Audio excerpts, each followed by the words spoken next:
Hallelujah. Hallelujah. Hallelujah. Hallelujah.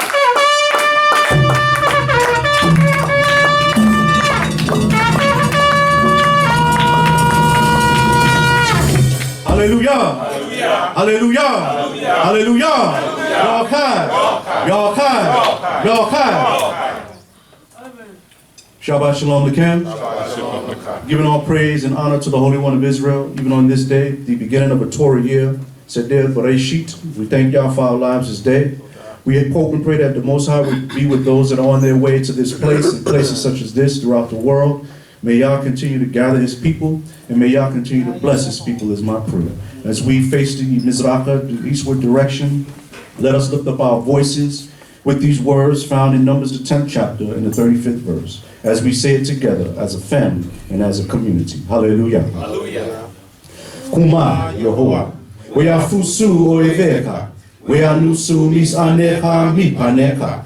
Kuma Yehovah, Weyafusu Oeveka, Weyanusu Misanecha Mipaneka.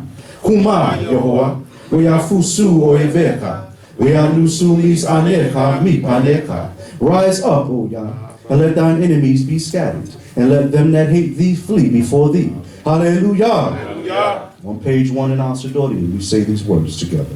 Baruch Yehovah Babokweh, Baruch Yehovah B'Zoharayim, Baruch Yehovah Be'erev, Baruch Yehovah B'Layla, Baruch Yehovah Yom Yom, Ubaruch Yehovah Tamid, Yehovah Eloheinu B'Vakusha, Lisloach Lanu, Lekol Divari, Ra'i, Sha'asinu Lefanecha Yom Yom, Ve'liot Imanu Kol HaYom Hazeh, Lema'an Shemka Yehovah, Elohei Avraham, Yitzchak ve'Yisrael, Elohei Avotenu ve'Eli, Lishmoa ve'Kolina, Im Teretzeotka, Lema'an Shemka Yehovah. Blessed be Yah in the morning, blessed be Yah in the afternoon, blessed be Yah in the evening, blessed be Yah in the night, blessed be Yah every day, and blessed be Yah always. Power, Yah our power, please forgive us for all the evil things we have done, and be with us all this day for thy name's sake, Yehovah.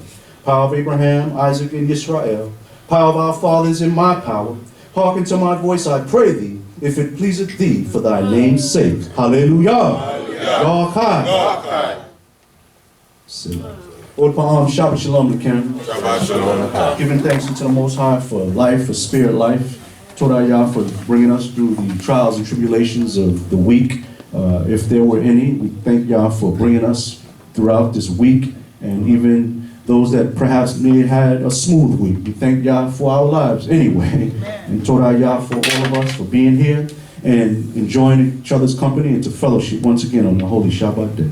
Let us sing the song Ze'ed HaShabbat to give praise unto the Most High for the Holy Sabbath day, once again for giving us the understanding of the Shabbat day. Because for so many generations, we were taught that the Sabbath was on the first day and Sunday, and now we understand and we know that Yah has reintroduced to us His laws, His statutes, and His commandments, and we know that the Shabbat is on the 7th day. Hallelujah. So let us glorify His name for these things.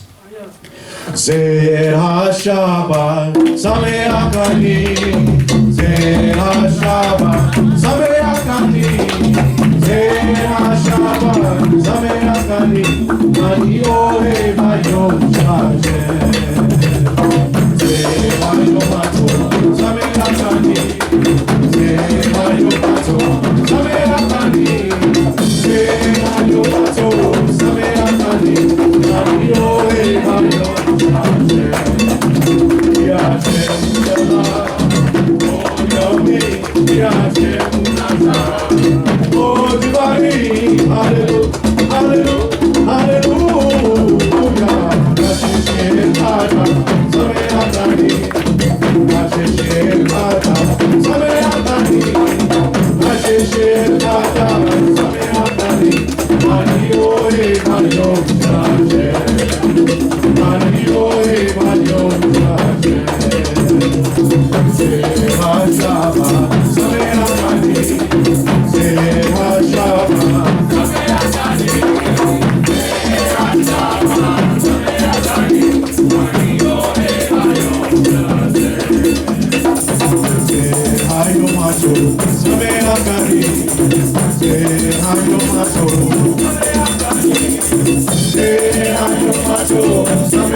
Rakata Yehovah Elohim Melech Haolam. Baruch Shem Ketvod Elohei Abraham.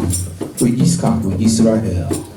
Shabbat Beresheet Torah Rabba Yehovah. Beshmuel Ha'am Hazeh. Sidrah Beshmuel Ha'amim Shelcha Behalel Shimcha on Shabbat Hazeh. Babakusha Yehovah Tibarek. Amka Yisrael. Babakusha Yehovah Tibarek. Otano. Anaknu Nikara Aleka Yehovah. Teach Mountain Philatinu Shabbat Hazeh. Ataha Elohim Wa'ain Od Bahashamai Mi Ma'al Wa'adis Mitakat. Atah Rakata Boreh Kol Divadim Yehovah Zeba Oshamo. We give thanks unto thee, O great King, even the most wonderful, magnificent, and holy one. The one who has spoken everything into existence, O Yah. With our great might and with our great power. And everything that you created, Yah, you looked back upon it and you said it was good. And we thank you, O Yah, for even blessing us to be a part of your creation, O great King on high. To call upon thy name, to enjoy the goodness that you have allowed us to enjoy in life. Even the things that bud and blossom. Even the fruit trees and even the Yarokim, the greens that come up from the earth, O Yah. For allowing us to have our taste buds and to enjoy the food that you have given us. To enjoy the fellowship and the harmonious relationships we should have with one another.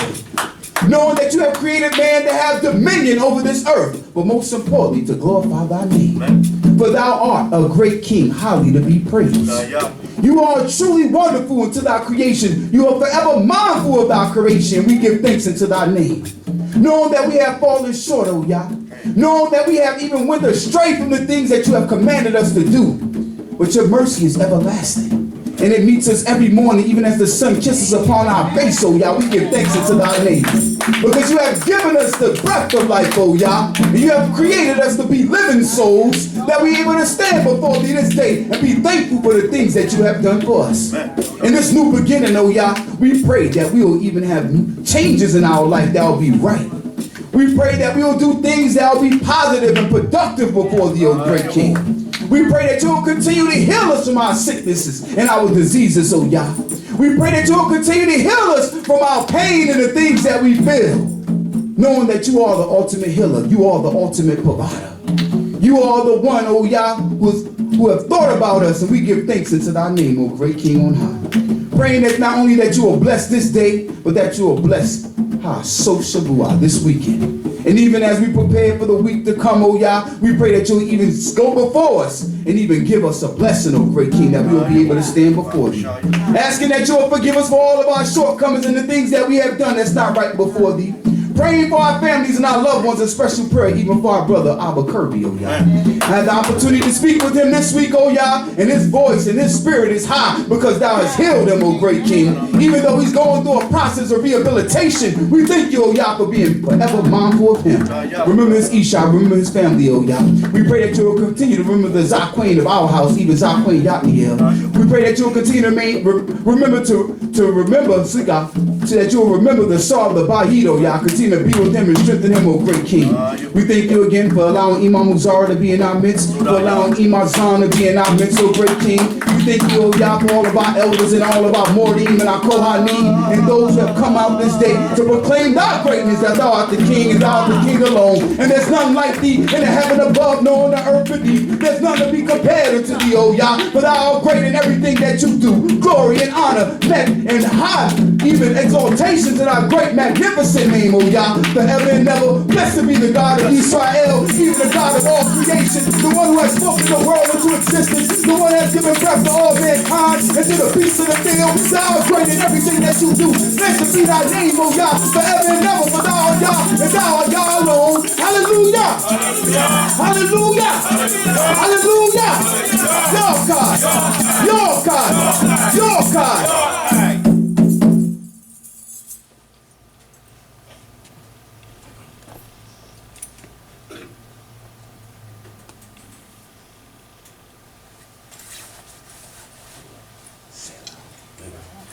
Shema Israel, Yahovah, Yahovah.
Hallelujah. Please be seated. As we say the prayers together, found on page 4 in our Sidorim, may Yah bless us, and may He hear these words. May He accept them, because Yah hears all things. May He accept them as we say them before Him, even at this time. On page 4 of our Sidorim, let us lift up our voices, both young and old, even on this holy Shabbat day, by saying these words. Blessed art thou, O Yahweh, and blessed be the works of thy hands. And the heavens and the earth were finished, and all the hosts of them. And on the seventh day Yah finished his work, which he had made. And he rested on the seventh day and hallowed it, because that in it he rested from all his work, which Yah in creating had made. O thou who art most holy, look upon thy people in mercy. Hear thou us, O power of Abraham. Nurture us, O power of Yitzhak. Save us, we implore thee, O power of Israel.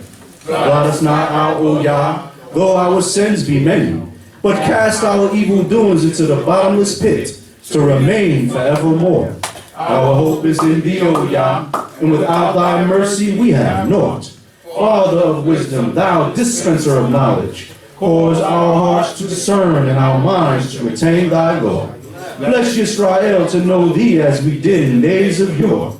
Let the sign of the Shabbat shine brightly from this thy house, and from us thy people Israel.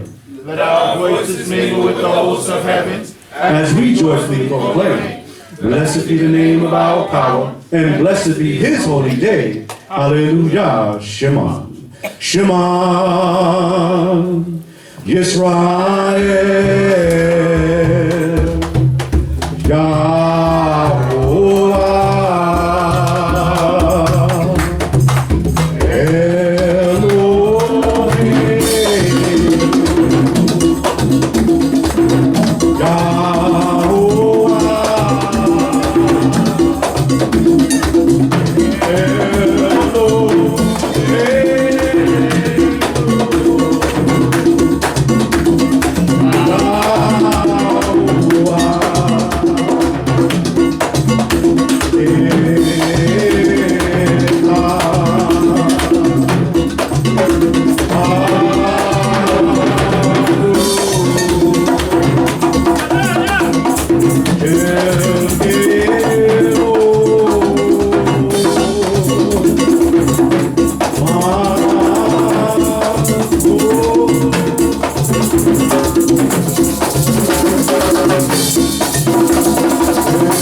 This is the day which Jehovah has made, and we will be glad and rejoice thereon.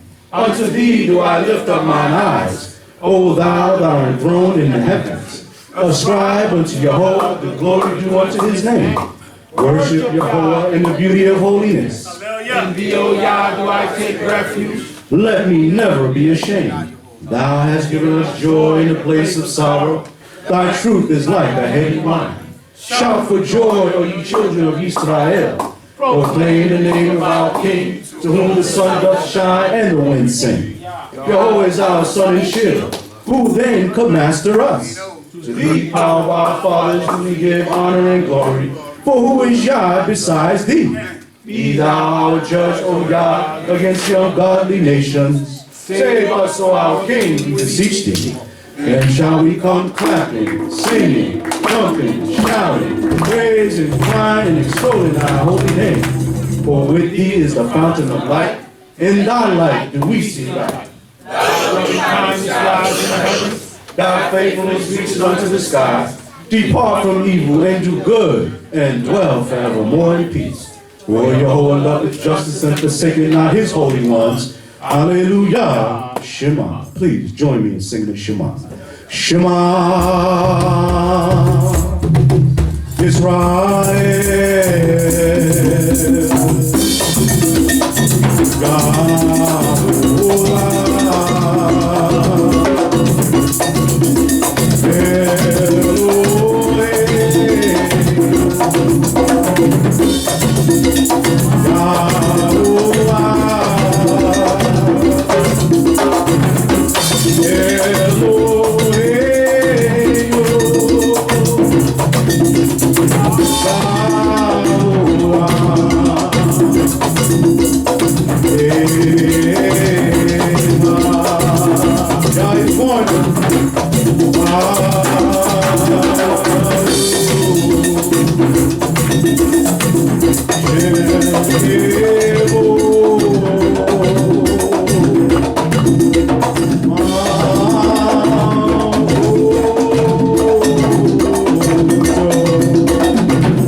Hallelujah.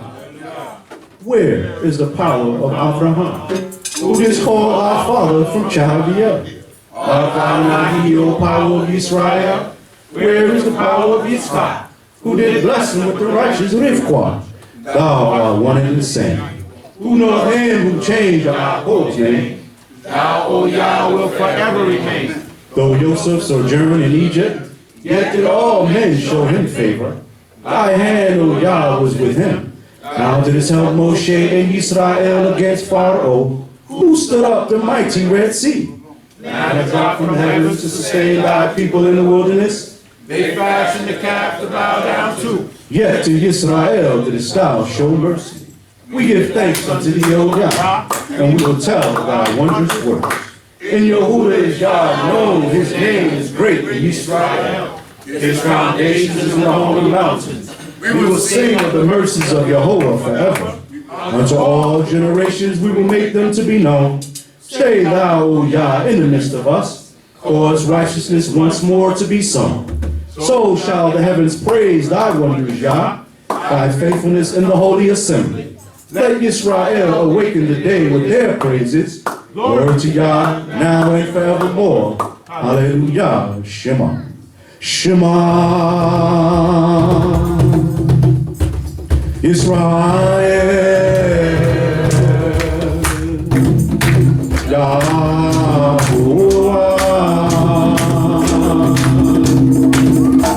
Elohim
O Yah, thou art my power.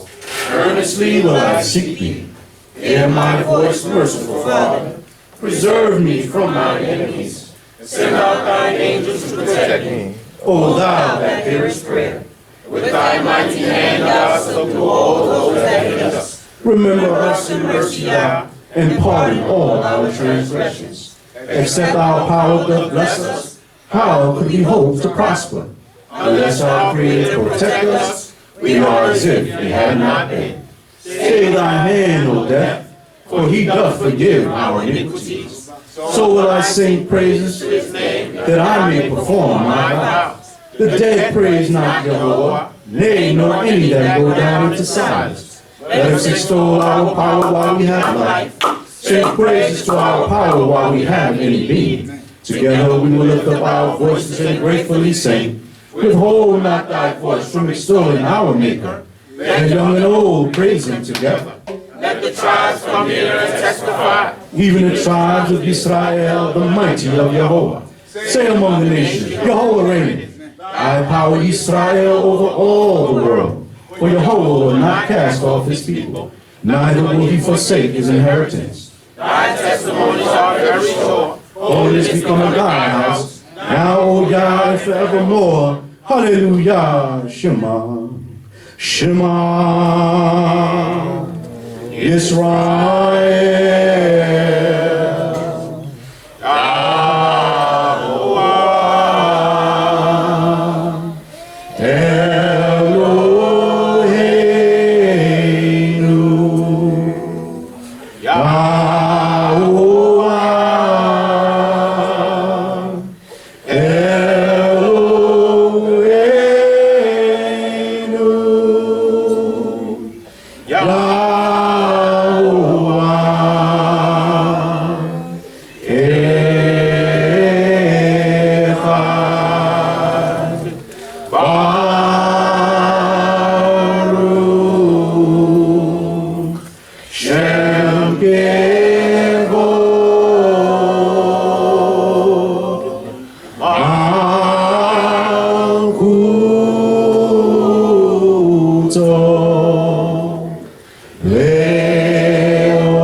Giving thanks unto the Most High for this opportunity to open the book of the Torah, the book that we have been without for so many generations, and Yah has placed it in our midst once again.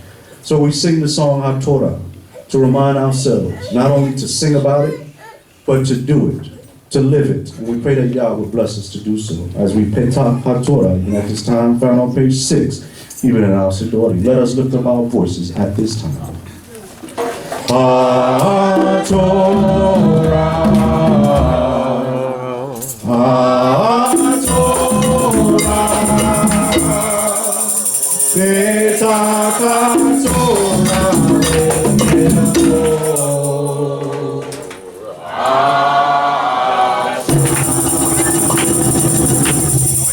whereby shall we return unto thee, for thy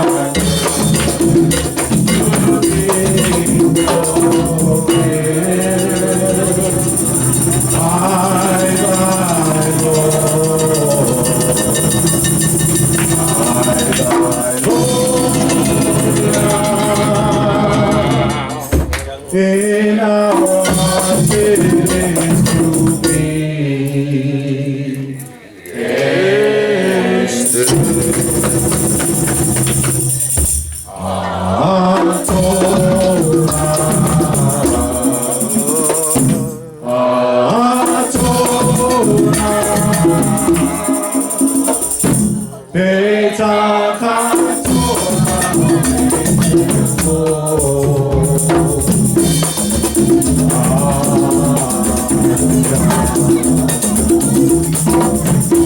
Oh, how can we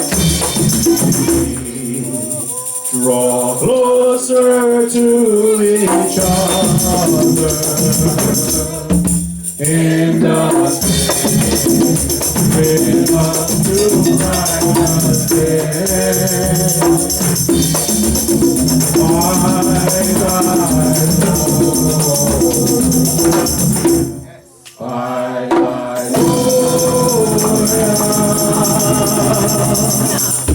is the only way we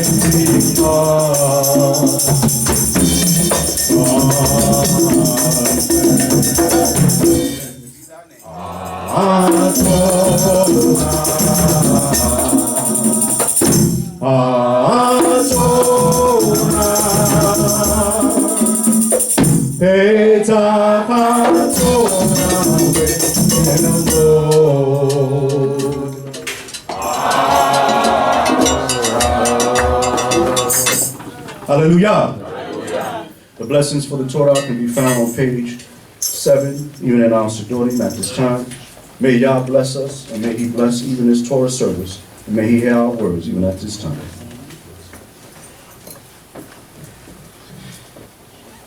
Mikra'et, Kohen, Shemuel, Ben Levi, Ben Israel. Anipo, Baruch Hashem, Shel Yehovah. Baruch Yehovah, Yom Yom. Baruch Yehovah Tamid, Ubaruch Haba Likra'et HaTorah. Moreh ani lefaneka Yehovah, Natan lanu et HaTorah. We ask that all females be seated. All males, please remain standing before this great power that we serve. Today is Sidrah Beresheet, and we'll be reading from the book of Genesis, the 5th chapter, beginning at the 18th verse, to and including the 6th chapter and the 8th verse. Hold my arm once again. Genesis, the 5th chapter, beginning at the 18th verse, to and including the 6th chapter and the 8th verse. Hallelujah. Hallelujah.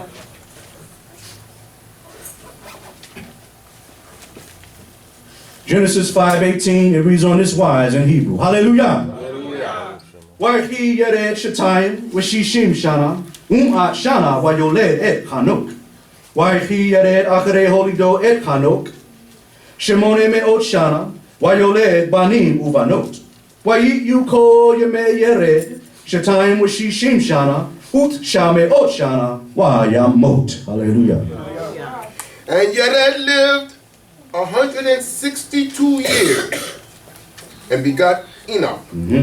And Yered lived after he begot Enoch 800 years and begot sons and daughters. And all the days of Yered were 962 years, and he died. Amen.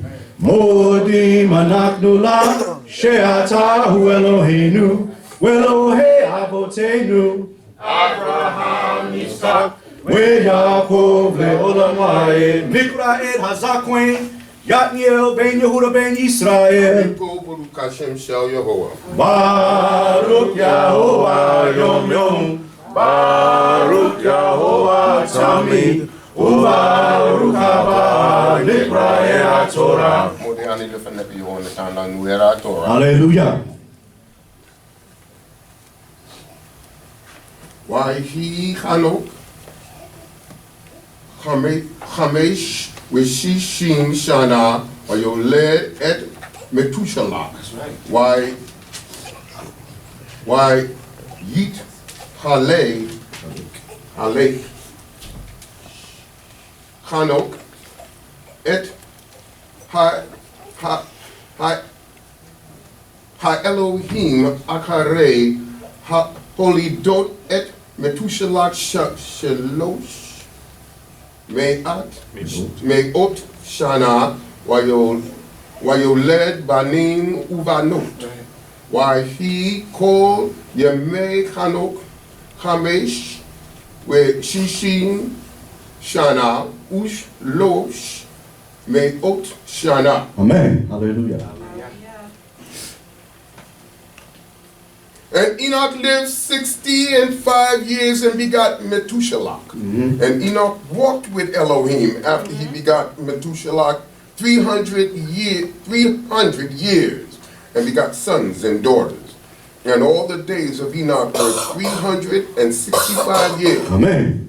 Modim anaknula she'ata Eloheinu Elohei avotenu Avraham Yitzchak Yaakov Le'olam Moed Nikra et Bekor Hodael ben Akh Hodael ben Lewi ben Yisrael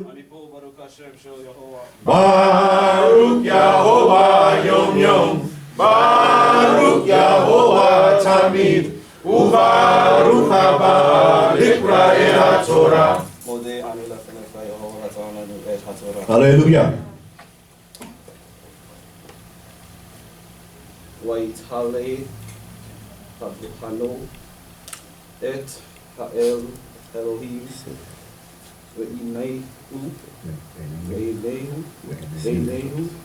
Ve'inehu Ki Lakwa Oto Elohim Waiki Methuselah Sheva Usmogim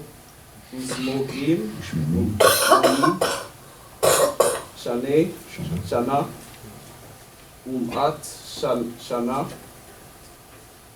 Wayoled et Lamed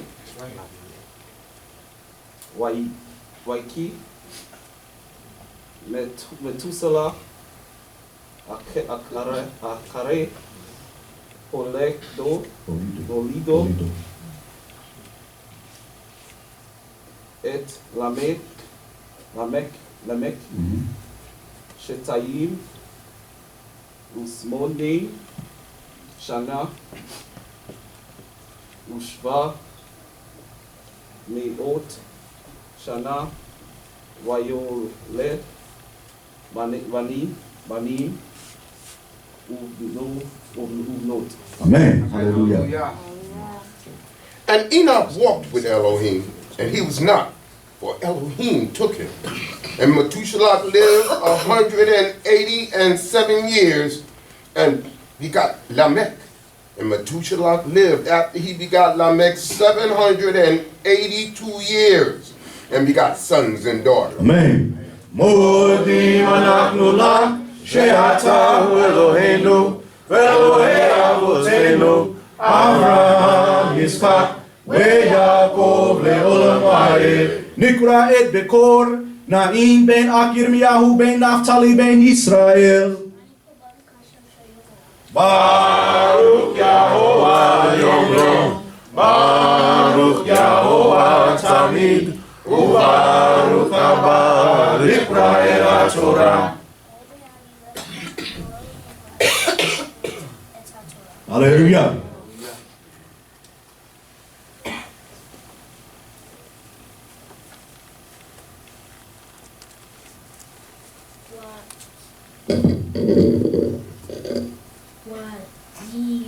Wayu call Yemei Methuselah Tesha Washishin Shana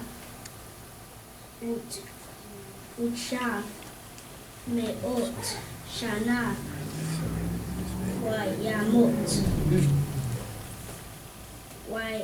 Waychi Lamech Shetayim Ushmonim Shana At Shana Wayoled Ben Wayikra et Shemuel, Noah, Lemor, Zen, Wena, Achi, Wa'ana,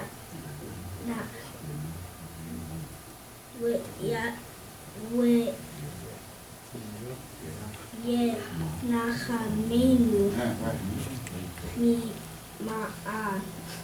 Ma'asenu,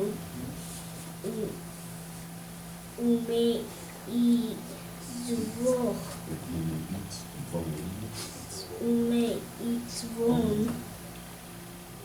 Yadenu, Min, Ha'adama, Asher, Erara, Yehovah. Hallelujah. And all the days of Methuselah were 969 years, and he died. And Lamech lived 182 years and begot a son. And he called his name Noah, saying, this same shall comfort us in our work and in the toil of our hands, which cometh from the ground which Jehovah hath cursed. Amen. Modim anachnu la she'atahu Eloheinu ve'Elohei avotenu Avraham Yitzchak ve'Yaakov le'olam ha'ed Nikra et geveret Shoshana eshet kohen tzadok ben Lewi ben Israel. Baruch Yahovah Yom Yom, Baruch Yahovah Tamid, Ubaruch haba Likra et HaTorah. Hallelujah. Waiki Lemik Atare Holito et Noah. Kamesh Rekishin Shana. Wakamesh Meot Shana. Wayoled Banim Banot. Waiki Kol Yame Lamed. Sheva Reshit Shana. Ushva Meot Shana. Wayamot. Waiki Noah Ben Kamesh Meot Shana. Wayoled Noah et Shem et Kam et Yafeh. Hallelujah. Yeah. And Lamech lived after he begot Noah 595 years, and he begot sons and daughters. And all the days of Lamech were 777 years, and he died. And Noah was 500 years old. And Noah begot Shem, Ham, and Yafet. Hallelujah.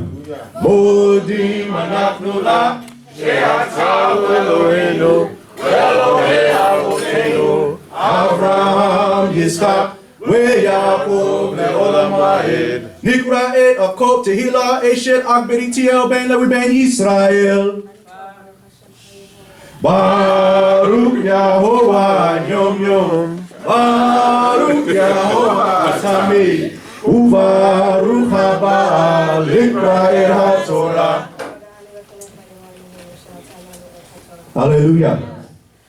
ויהי כי החל האדם לרוב על פני האדמה, ובנות נולדו להם. ויראו בני האלוהים את בנות האדם, כי טובות הנה, ויקחו להם נשים מכל אשר בחרו. ויאמר יהוה, לא ידום רוחי באדם לעולם, ושגם הוא בשר, והיו ימיו 120 שנה. הנפילים היו בארץ בימים ההם, וגם אחרי כן אשר יבואו בני האלוהים אל בנות האדם, וילדו להם, המה הגיבורים אשר מעולם אנשי השם. Hallelujah. And it came to pass when men began to multiply on the face of the earth, and daughters were born unto them, that the sons of Elohim saw the daughters of men, that they were fair.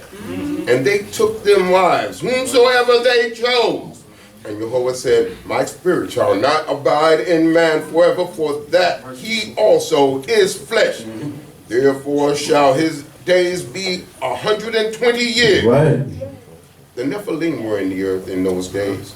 And also after that were the sons of Elohim. See, God, when the sons of Elohim came in unto the daughters of men, and they were born children to them, The same were the mighty men that were of old, the men of renown. Amen. Modim anaknu la She'ata Eloheinu. Welohe avotenu Avraham Yitzchak Yaakov leolam waed Nikra et Maftir al hayom hashabat hazeh sedeh Beresheet Nikra et Akh Ushmartiyah ben Lewi ben Yisrael Baruch Yahovah Yom Yom Baruch Yahovah Tamid Ubaruch Haba Nikra et HaTorah. Hallelujah. Vayar Yehoaki, Rabba, Ra'at, Ha'adam, Ka'ashir, Rekol, Yetzir, Mig, Shevot, Libo, Rak, Ra, Kol, Hayom. Vayim Nakem, Yehoah, Kol, Ki, Etse, Asasika, Sheru, Shiru, Yehoah. Double page. Et Ha'adam Ka'ashir Sika Ka'aretz Vayit Asev El Libo Vayomer Yehoah Imkem Emket Et Ha'adam Ashir Barati Mi'al B'nei Ha'adam Ad Behema Ad Bemetz Ve'ad Sof Of Hashemayim Ki Nikamti Ki Asiti Noach Ma'ah Masa Cain Be'enei Yehoah. Amen. Hallelujah. And Jehovah saw that the wickedness of man was great in the earth, and that every imagination of the thoughts of his heart was only evil continually. And it repented Jehovah that he made man on the earth. And it grieved him at his heart. Right. And Jehovah said, I will blot out man whom I have created from the face of the earth, both man and beast, and creeping thing, and fowl of the air. For it repenteth me that I have made them. But Noah found grace in the eyes of Jehovah. Hallelujah. Modim anaknu la she'ata Eloheinu Welohe avotenu Avraham Yitzchak Yaakov leolam waed. Shabbat Shalom Nicole. Shabbat Shalom. Brothers, you may be seated.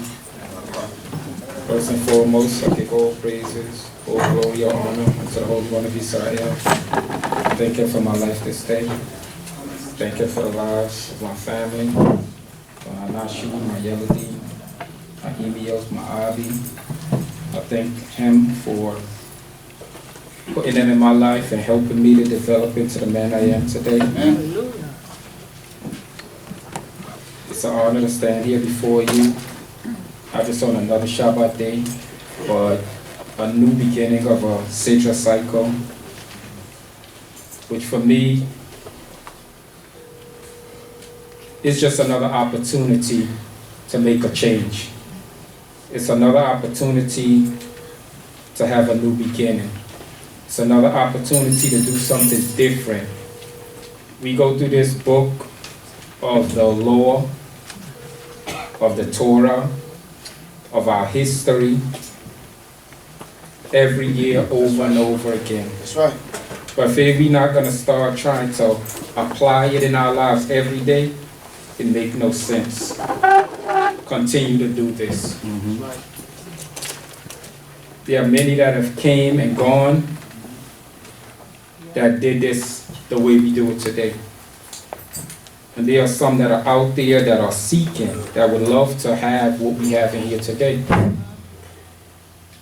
Why is it that the Most High is allowing us to continue to do this? Why is it that the Most High is continuing to allow us to come out here and to have this knowledge of Him and to be able to even know the words of Yah? It has to be more than just what we're doing now. Every man was created the same way, which we're going to learn in a portion today. I told Moreh I'm going to go into Beresheet, fam. There is no difference in how we came into this world. But what is different about us is how we live after we've come into the world. That spirit that is in us is in each and every one of us, yet we are all different. We're different in our thinking, we're different in our behavior, in our actions, and that should not be. We should all be the same because we are all have the spirit of Yah within us. There's only one Beresheet, one beginning, and we all was that same spirit that hovered over the face of the deep. That one spirit that's in every one of us is the same spirit that was there in the beginning. Amen. How are we different? Teach it. Teach it. That's what we got to figure out in our life. Because that's how you identify your purpose. That's what determines the quality of life that you're going to have. That's what determines whether your life is going to be for Yah or for Satan, as we're going to learn today. There are only two forces out there. I'll leave that to those guys over there. But I can tell you, you can even be on the side of the Most High and have good and right things happen to you, or you could be on Satan's side and have all of you serve his purpose. His purpose is to destroy, interfere with the will of Yah. Right. But when you allow yourself to become vulnerable is when you allow Satan to enter into your heart. I want to pose a question out there. What is the difference between the wind that we feel and the spirit of Yah? How do we know the difference? It's Yah all the time. And if we start thinking and understanding that without anything, nothing can move without the wind. Like nothing can move without the spirit of Yah. Right. It's him who causes it to move, just like he causes us to move. When we elevate our righteousness, we decrease our access from Satan. We decrease our amount of sin. We decrease the sin level of sin. We access the Most High even closer. I look at the prophets that went before time, and I look at the relationships that they had with the Most High. Each of them had a different connection. Some of their purpose was to encourage and promote and to build us up and tell of Yah's work. And then they had prophets that came to destroy and to correct us and to fix us. We have prophets today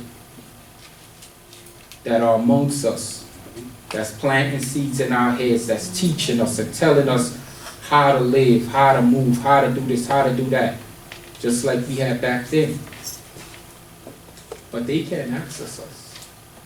Why can't they access us?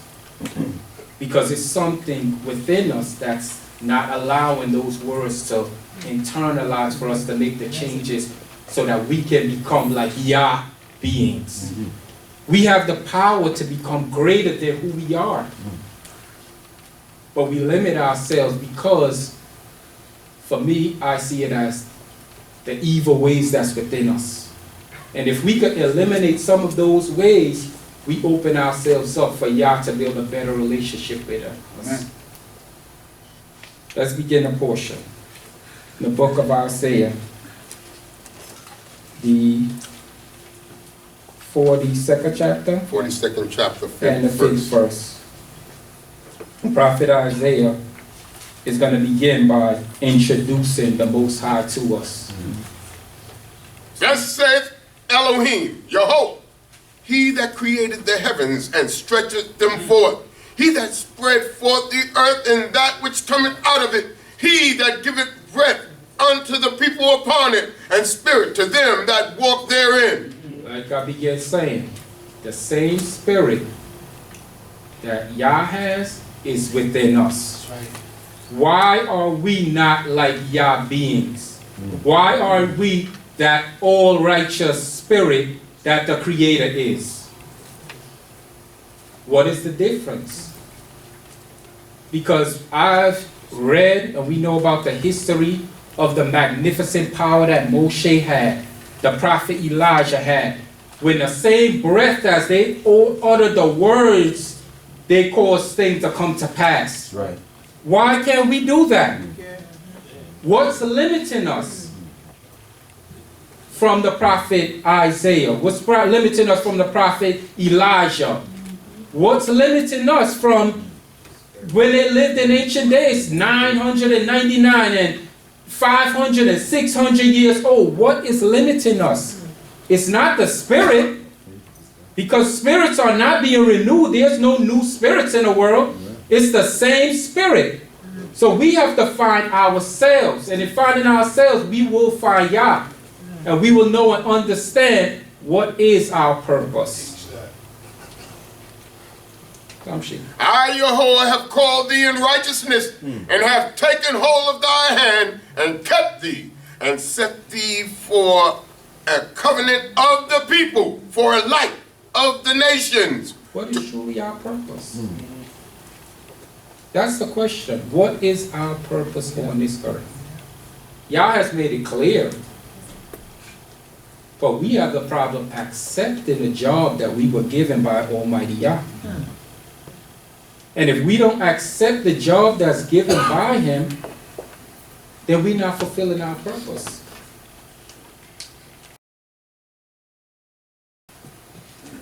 We are to teach the world of the Most High.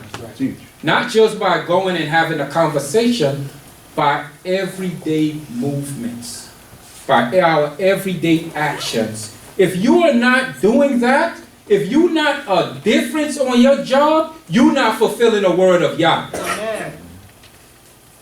If nobody, when you on your job, people should be able to look at you and say, he is different. She is different. There's something about them that don't seem right. They're not like the normal person that cause them to walk up to you and want to have a conversation. If you're not having that feeling come on them, check yourself. You have to begin to check and analyze what it is that you're doing that's making you not stand out. He said, you're peculiar, right? What it is that's peculiar about you if you look and act like everybody else. Because you wear fringes? Because you come out on Shabbat?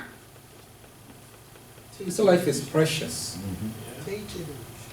It's a gift. And Yah is dependent on the nation of Israel in order to fix the problems of the world. To open the blind eyes, to bring out the prisoners from the dungeon, and them that sit in darkness out of the prison house. I am your hope. That is my name. And my glory will I not give to another, neither my praise to graven images. Most High made Himself clear to one people, and one people only. He made His name known to the children of Israel. There's nobody else that has His name, that He said, this is who I am. But us, we're special to Him. You know, when you have that one special gift, some women might be their wedding ring, it might be a car, it might be a special child because of some trial and tribulation they went through, and they hold them close and dear to Him. That's how the Most High sees us. And the last thing you want is for that child that you sacrifice everything for to disappoint you, right? Just imagine the Creator. When we allow Satan to enter into our midst, enter into our minds that cause us to do wrong against him. How does he feel? Why can't we feel the way that the Creator feels when it comes to wrongdoing, or when it comes to fairness, when it comes to just how easy it is for us to wrong another individual? Why can't we see how we wrong the Creator the same way? Right. It should be that when you look at that brother, that sister, you don't just see the person that's in front of you. Understand that that's a creation of Yah, and that's a spirit of Yah within them. And if we can get that thought pattern, maybe we'll start treating each other different. Maybe we'll start doing things different. Because when you wrong a brother or wrong a sister, you're wronging the Creator. That's what you're doing. Regardless of how you look at it, you see the individual. But when Yah see it, he says, you wrong my servant. You're wronging me. These laws were not designed for our relationship with the Creator indirectly. These laws were designed for our relationship with each other. How are we going to live with each other? Most of it you read in here is so that you can live a peaceful life. You can live a happy life, a problem-free life, a stress-free life.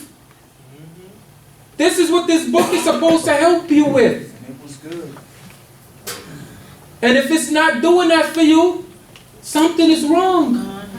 That means you're not living a book. So we're going to go over Beresheet again. And we're going to all listen out for those stories of Adam and Eve. And we're going to want to know what happened in the garden. And we're going to want to know about the tree of good and evil. And we're going to want to know about all that. But if it's not going to help you in learning yourself and learning how to live in this earth so that you can be on the side of Yah, what is the point? Amen. Teach it. It is not making no sense. We wasted time. We're just here for show. To dress up, to come out looking good, to talk, to gather, to have a good time, to laugh. Then our time is going to be up in a minute. That's right. What's I say, with a wink of an eye, you're here and you're gone. Behold, the former things are come to pass, and new things do I declare. Before they spring forth, I tell you of them. Sing unto Yahweh a new song, and his praise from the end of the earth. Ye that go down to the sea, and all that is therein, the isles and the inhabitants thereof. Let the wilderness and the cities thereof lift up their voice. The villages that Kedar doth inhabit, let the inhabitants of Selah exalt. Let them shout from the top of the mountains. Let them give glory unto Yahweh, and declare his praise in the isles. Yahweh will go forth as a mighty man. He will stir up jealousy like a man of war. He will cry, yea, he will shout aloud. He will prove himself mighty against his enemies. It's amazing the power we have if we stand on the side of the Almighty. The Most High said to us, and he's speaking, Isaiah the prophet is speaking to Israel and says, we know what's happening now, and he revealed to us what's going to happen in the future. We know that the world, that way we know it is today, is not going to be permanent, right? So what are we doing to prepare what's going to come to pass? And we're holding up the progress.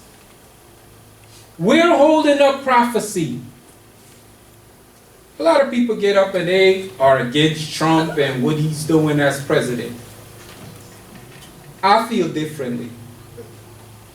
Because I know he's doing the will of Yah. That's right.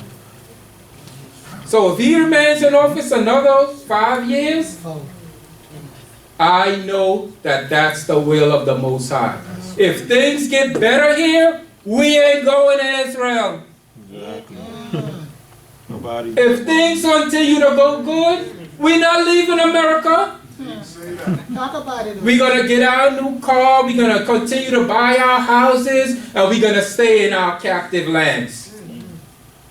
But Trump is going to make it if he feels different about you. He wants you to get out of his land. He's done with you. So get your righteousness together. Elevate your thinking, your behavior, your actions, and let's start doing the things that we need to do to cause things to come to pass. To cause the will of Yah to come to pass. But he's going to start bringing us from the north, bringing us from the south, gathering us here, bringing communities together, showing us the way that we need to go. Because our battle is not against those that are out there. Our battle is with ourselves. Yes. We don't struggle against the nations. We don't have to fight that battle. We fight in a battle internally. How can we learn to get along with each other so that we can make positive changes, so that we can begin to establish schools and establish businesses that will help us escape here, not get more comfortable here, to get out? That should be our mindset all the time. And we can learn how to keep our families together. What is the correct way to teach our children to pursue a wife, to teach our husbands to be better husbands, our wives to be better wives, our mothers to be better mothers? Captivity did a number on us. Yes. And they work on us every day to keep us the way we are. They create shows that we watch and we into, and they're showing how the women are sneaking around, how the men are sneaking around, how the children learn how to be deceitful against their parents. They planting those seeds every day, and we watch them and we internalizing them and we carrying them out. We're doing the will of Satan and holding back our own progression. When are we going to change Israel? When are we going to wake up? When are we going to do something different? The Most High is waiting for us. That's what Beresheet is about. Learning who you are and learning what it is that you need to do and whose side you on. At the end of the day, whose side are you on? Is it your side or is it Satan's side? You can't be in the middle. Because if you in the middle, you as just much being on Satan's side. There is no middle ground. Tamshi. I have long time held my peace. I have been still and refrained myself. Now I will cry like a travailing woman, gasping and panting at once. I will make waste mountains and hills and dry up all their herbs. I will make the rivers islands and will dry up the pools. And I will bring the blind by a way that they knew not.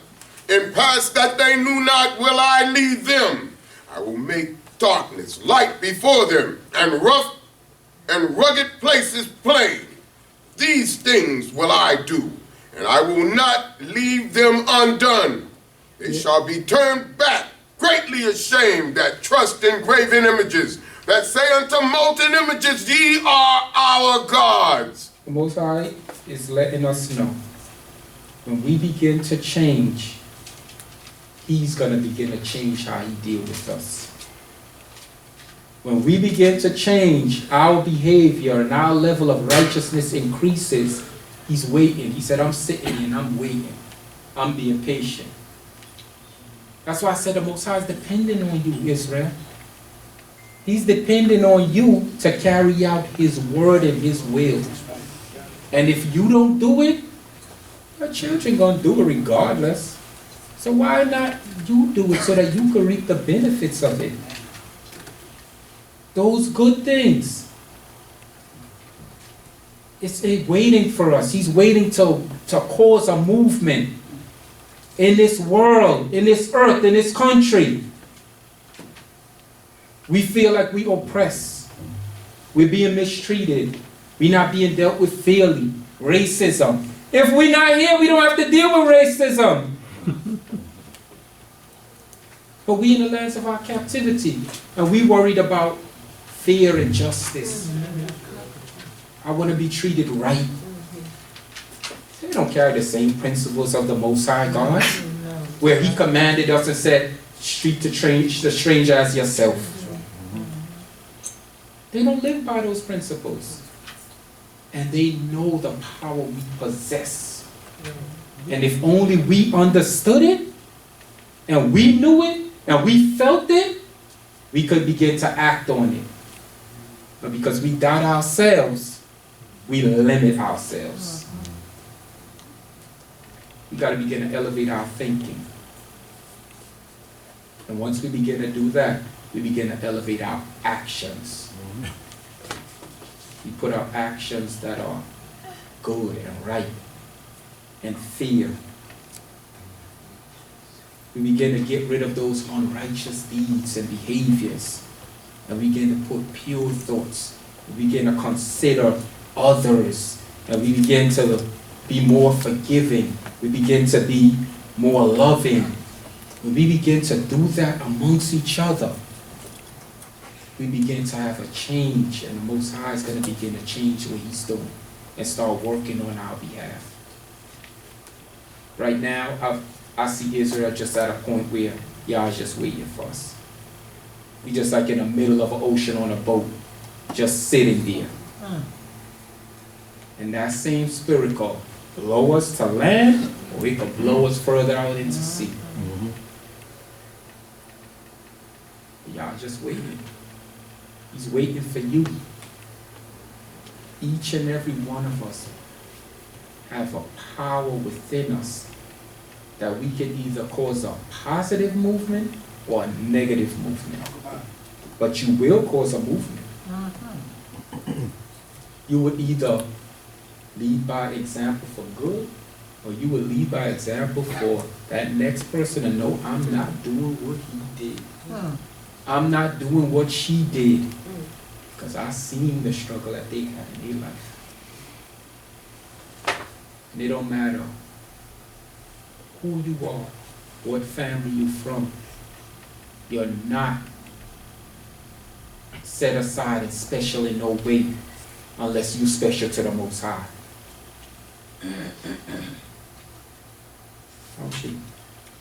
Hear, ye deaf, and look, ye blind, that ye may see. Who is blind but my servant, or deaf as my messengers that I send? Who is blind as he that is wholehearted, and blind as Jehovah's servants? Seeing many things, thou observest not. Opening the ears, he heareth not. This reminds me of when you sit down and you have conversations with Christians. In Guyana, that's mostly what we came across when we were younger. They could see there were things about us. We wore our kippah, we had fringes. And back then it wasn't fringes like this. We wore the big long ones, fat ones, everybody they seeing it. So they began to ask you questions. And you would try your best to break down this law, and you would turn to scriptures, and you will show them in a book. God said, thou shalt not have no other gods before me. Who is JC? You will be like, God is not a man, they shall lie. And it's like, it's so clear and obvious, but they just don't get it. Who's blind? They blind. And until the Most High open that spiritual eye, then He allows the words to be internalized to provoke change in them. That's what He's talking about. But He's also talking to us. And that we read these very words in this book, but we don't carry out the actions that should represent them.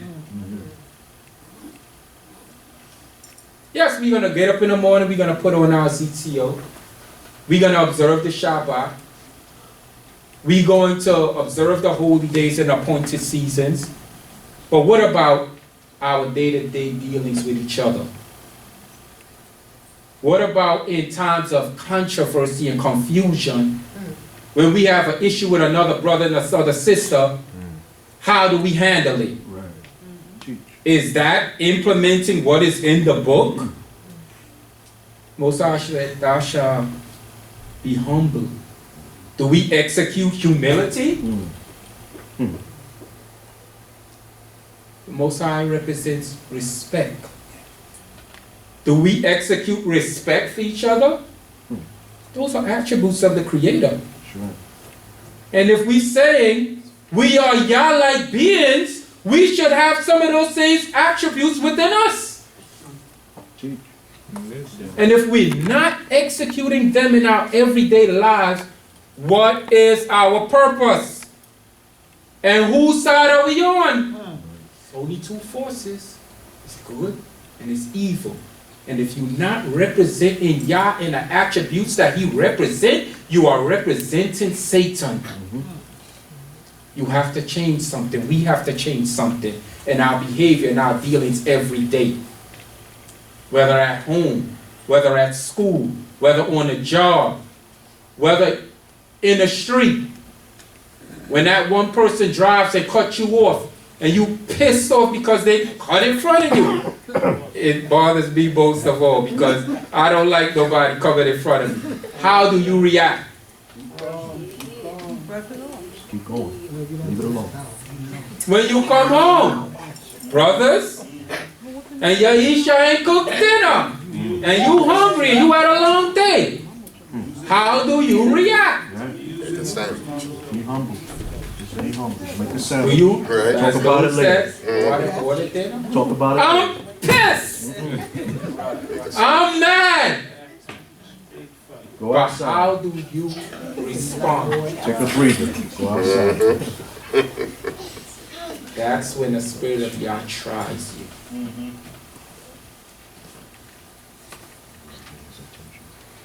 Sisters deal with the same struggle.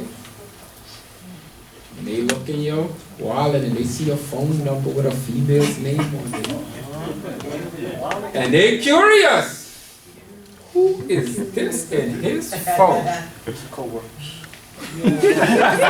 mind tell you? He's cheating on me. Or do you have the attributes of Yah to come and be humble and say, Ishi, I've seen this number on your phone. Do you mind telling me who this is? Co-worker. And is the man going to be upright in his behavior and how he responds and how he deals with it? But he's going to be like, what you doing in my wallet? Why you messing with my stuff? You have the attributes of the Most High to be respectful. That's when Yah's trying Well, us. these ones have Not when everything is fingerprint, peaceful then and facial loving and recognition. happy and Cut my going finger well. off, you still have my face. That's what we have to find today. That's what we have to get out of Beresheet. Where do you stand when it comes to the Spirit of Yah and the Spirit of Satan? That's the biggest thing I'm taking from today. Because when at the end of it all, I want to be on this hand of Yah. Because Yah's going to do a separation in Beresheet. He said, the sons of men and the sons of Yah. He said, and those who have the Spirit of Yah, those are the ones, that's the seed that he wanted. But those that he considered the spirit of men, he don't want that seed.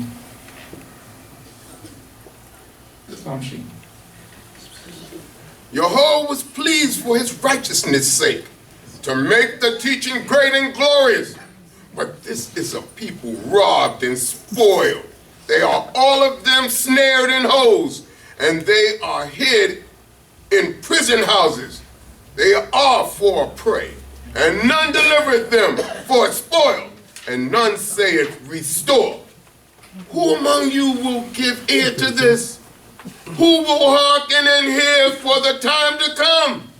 Who gave Jacob for a spoil and Israel to the robbers? Did not Jehovah?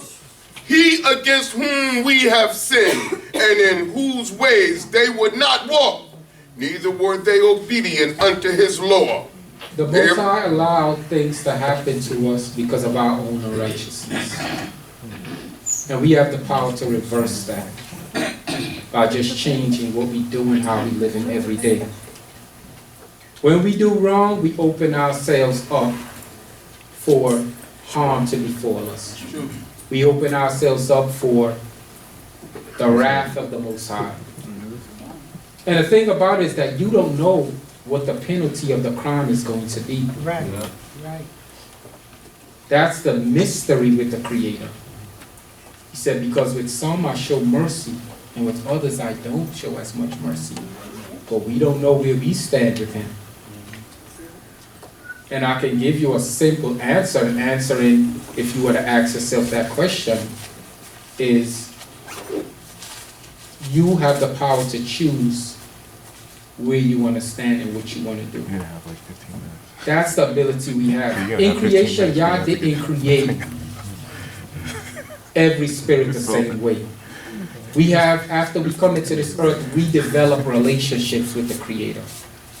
And those that build a closer relationship with Him, He shows more mercy to.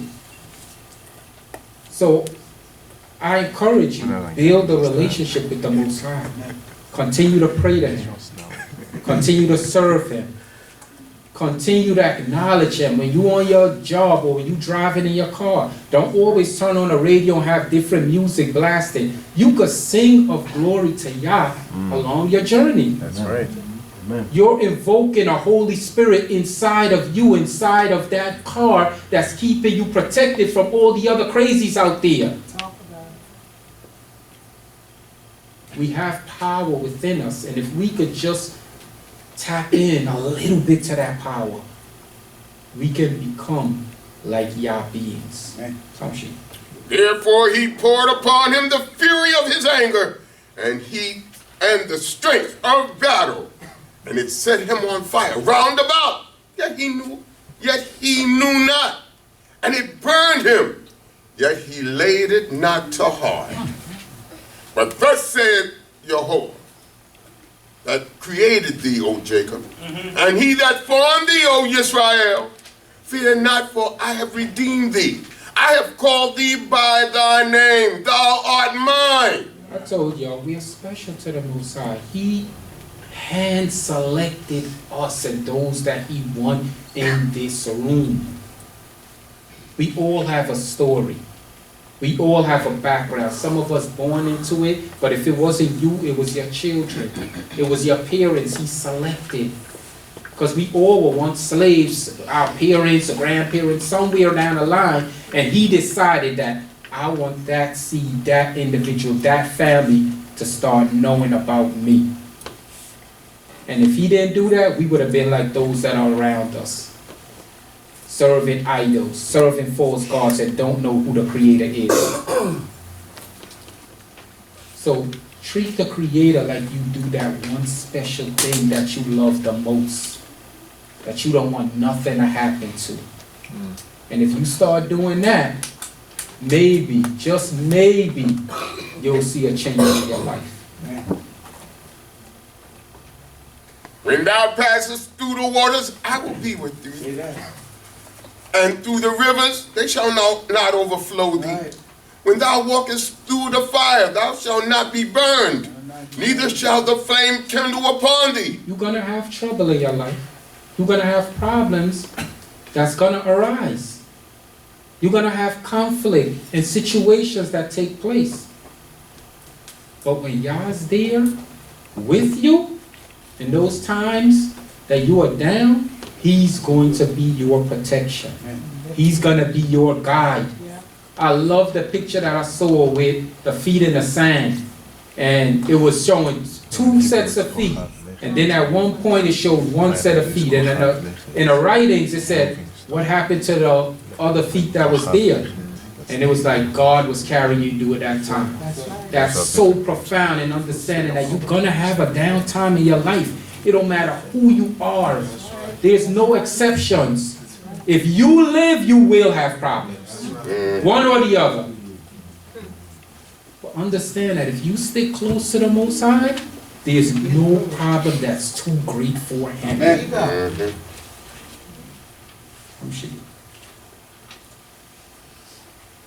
For I am Jehovah, thy power, the Holy One of Israel, thy Savior.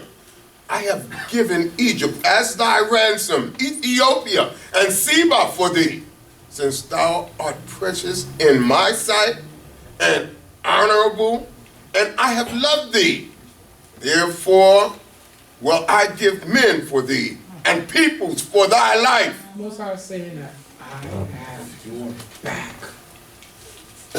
You stick with me, I'm going to make your enemies fight your battles. We don't have to fight the battle of the Most High. He said, I'm going to cause them to do good to you, to represent you, to fight for you, to do good to you. You don't have to worry about it.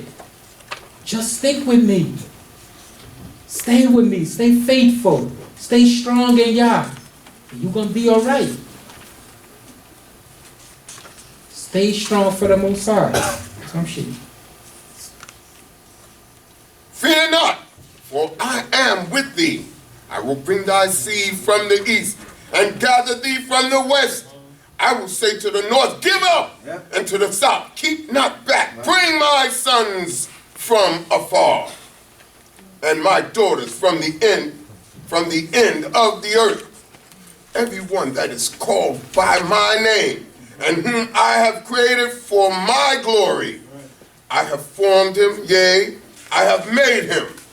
The blind people that have eyes shall be brought forth, and the deaf that have ears.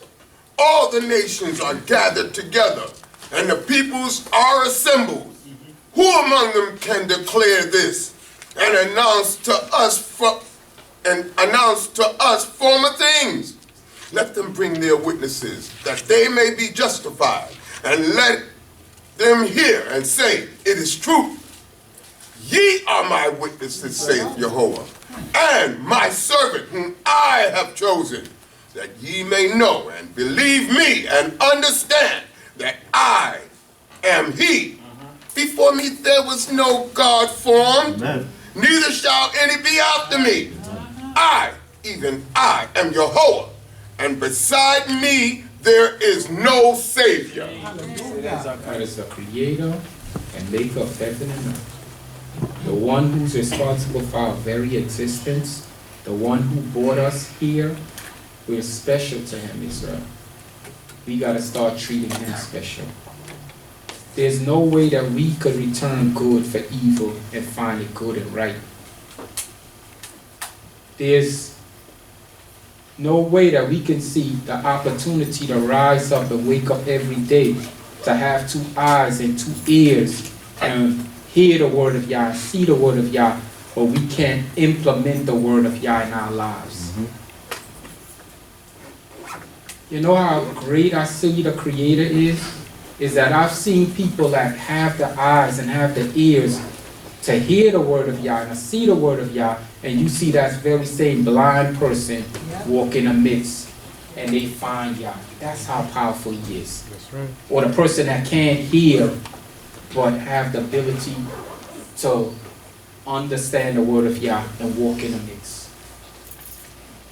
Can't speak, but know how to praise Yah. Most High is amazing in what he's capable of. Don't ever limit him.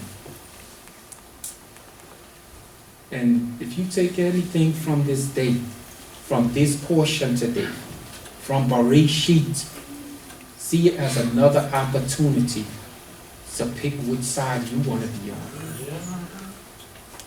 Do you want to be on the side of Yah or Satan? Nothing else matters. It don't matter how he created the animals. It don't matter how he created the trees. It don't matter how he created the man or the woman that came from the man, and whether he was a hermaphrodite or if it was a tree or whatever it was. None of that matters. It's how are you going to develop your relationship with the one that's responsible for your very existence. Because I heard all types of stories about Beresheet. All types. Okay. And I thank the Most High for this day. I thank him for Isha Hosea, Ishai, Atlanta, the family. I thank you for being in my life and for the lessons and the blessings that he showed me each and every day. It is not by chance that I'm here, and I want to use this life, use this opportunity that he's given me to show him my appreciation. It was what on Shemini had said it. We lost a good friend of ours that we knew from childhood. One of the best basketball players in tip-top condition, and for what we understand, he just dropped down and died. We don't know why. We don't understand why. I think he was Natanyahu, same age with Natanyahu. They played on the junior national together, and he found himself and found the Creator in his journey. His family been in a way, but I believe that because of things that the sports, and he was one of the top players in the country, so it never allowed him. He chose that over coming out and being a part of the community. He came and visited a few times, but I look at that and I see those of us who have the ability and have the opportunities to come out every week, and sometimes we choose that we don't want to, or we don't want to be amongst in a house of Yah. And I look at an individual who chose the sport over the diligence of coming and worship the Most High. And I don't see that. I can't answer for the Creator, but I can look at that and I can see, is it possible that because of his choices in life, that the Most High allowed him to leave this earth the way he did at an early age? It just makes me think and make me consider what it is that I'm doing, how I'm living, and the choices that I make. And I just hope that they find favorable before the Most High, because we don't know when our time is up.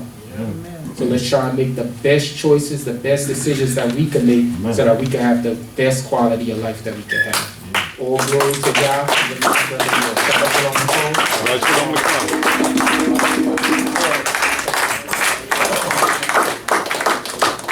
Again, giving it up for Akh Ushmartiyah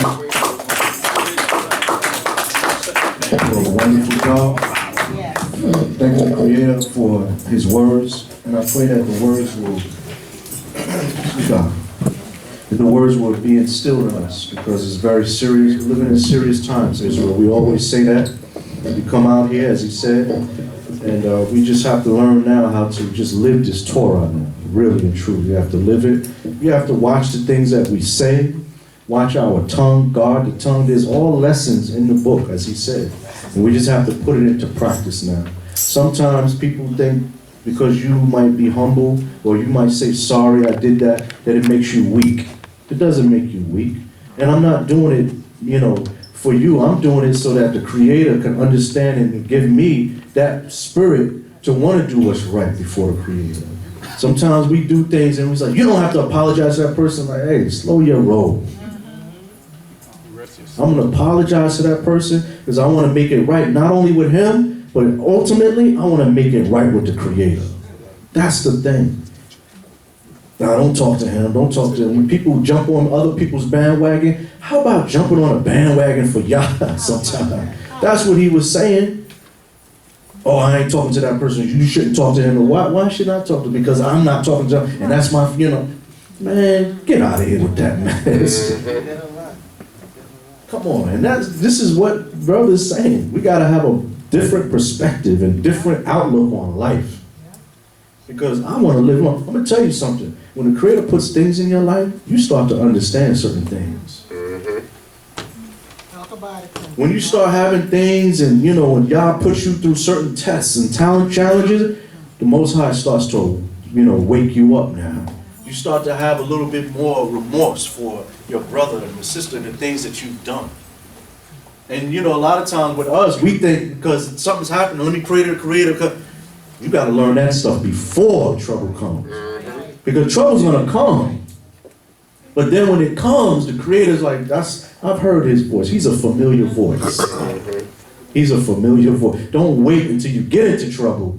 And then, oh, please, you know that and I can't speak for the Creator like he said, but maybe, just maybe, y'all hearing your voice and making your voice familiar, he might save you.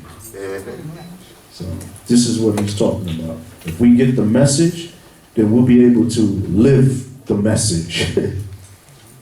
We'll be able to live the Torah like we're supposed to. Blessed be the name of Yah. Thank you the Most High for Akh Ushmartiyah. Please stand. Let us sing HaTorah, and let us say go HaTorah even at this time. HaTorah, HaTorah, say go HaTorah will go.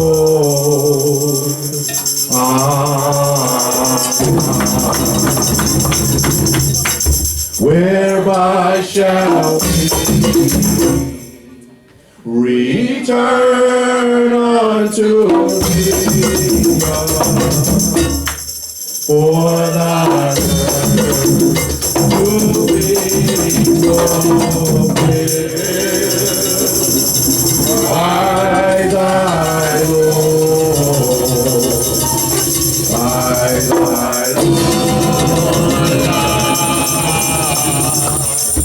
In our hearts it is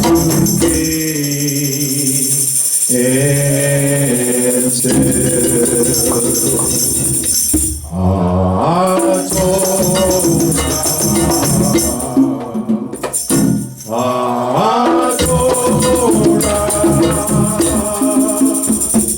Segura Torah will go.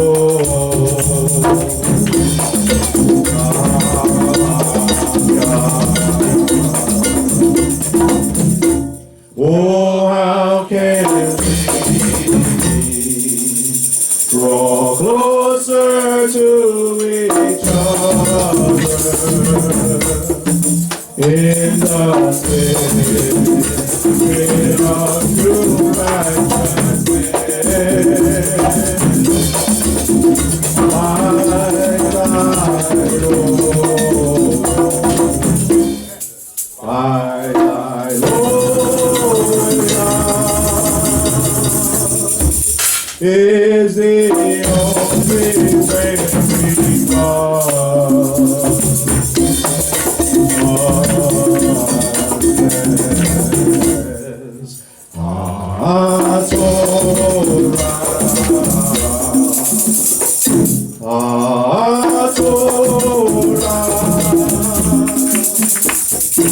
Segura Torah will go.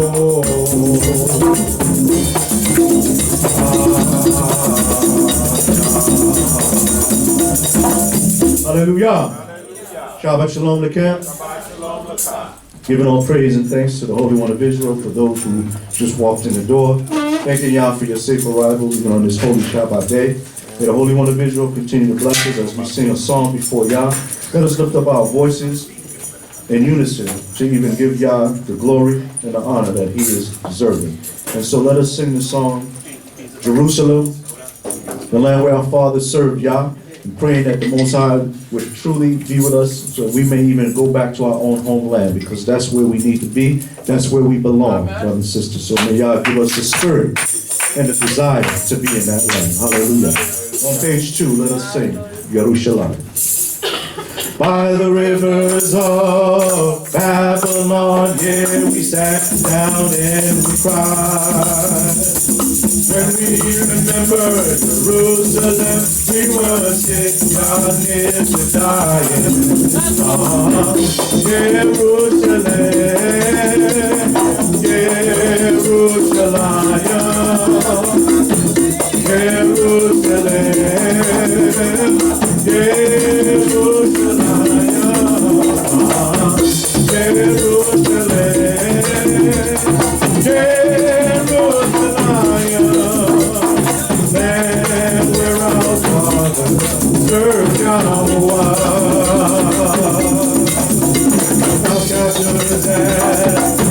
the song to make earth in a strange new land.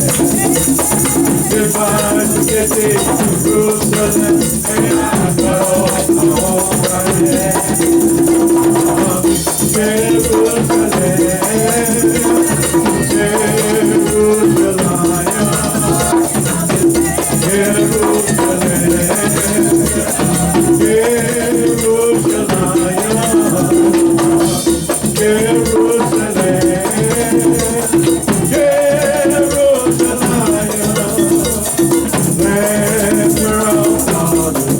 Jerusalem,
At this time, we would like to have read for us the 8 Proverbs that speaks of wisdom, knowledge, and understanding. This time, let us welcome our sister, even Akh Tamar, to read for us the 8 Proverbs. Hallelujah.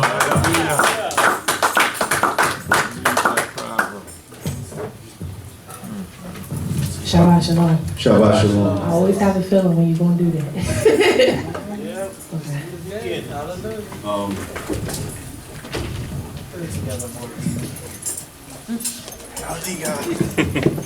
A word from our sponsor.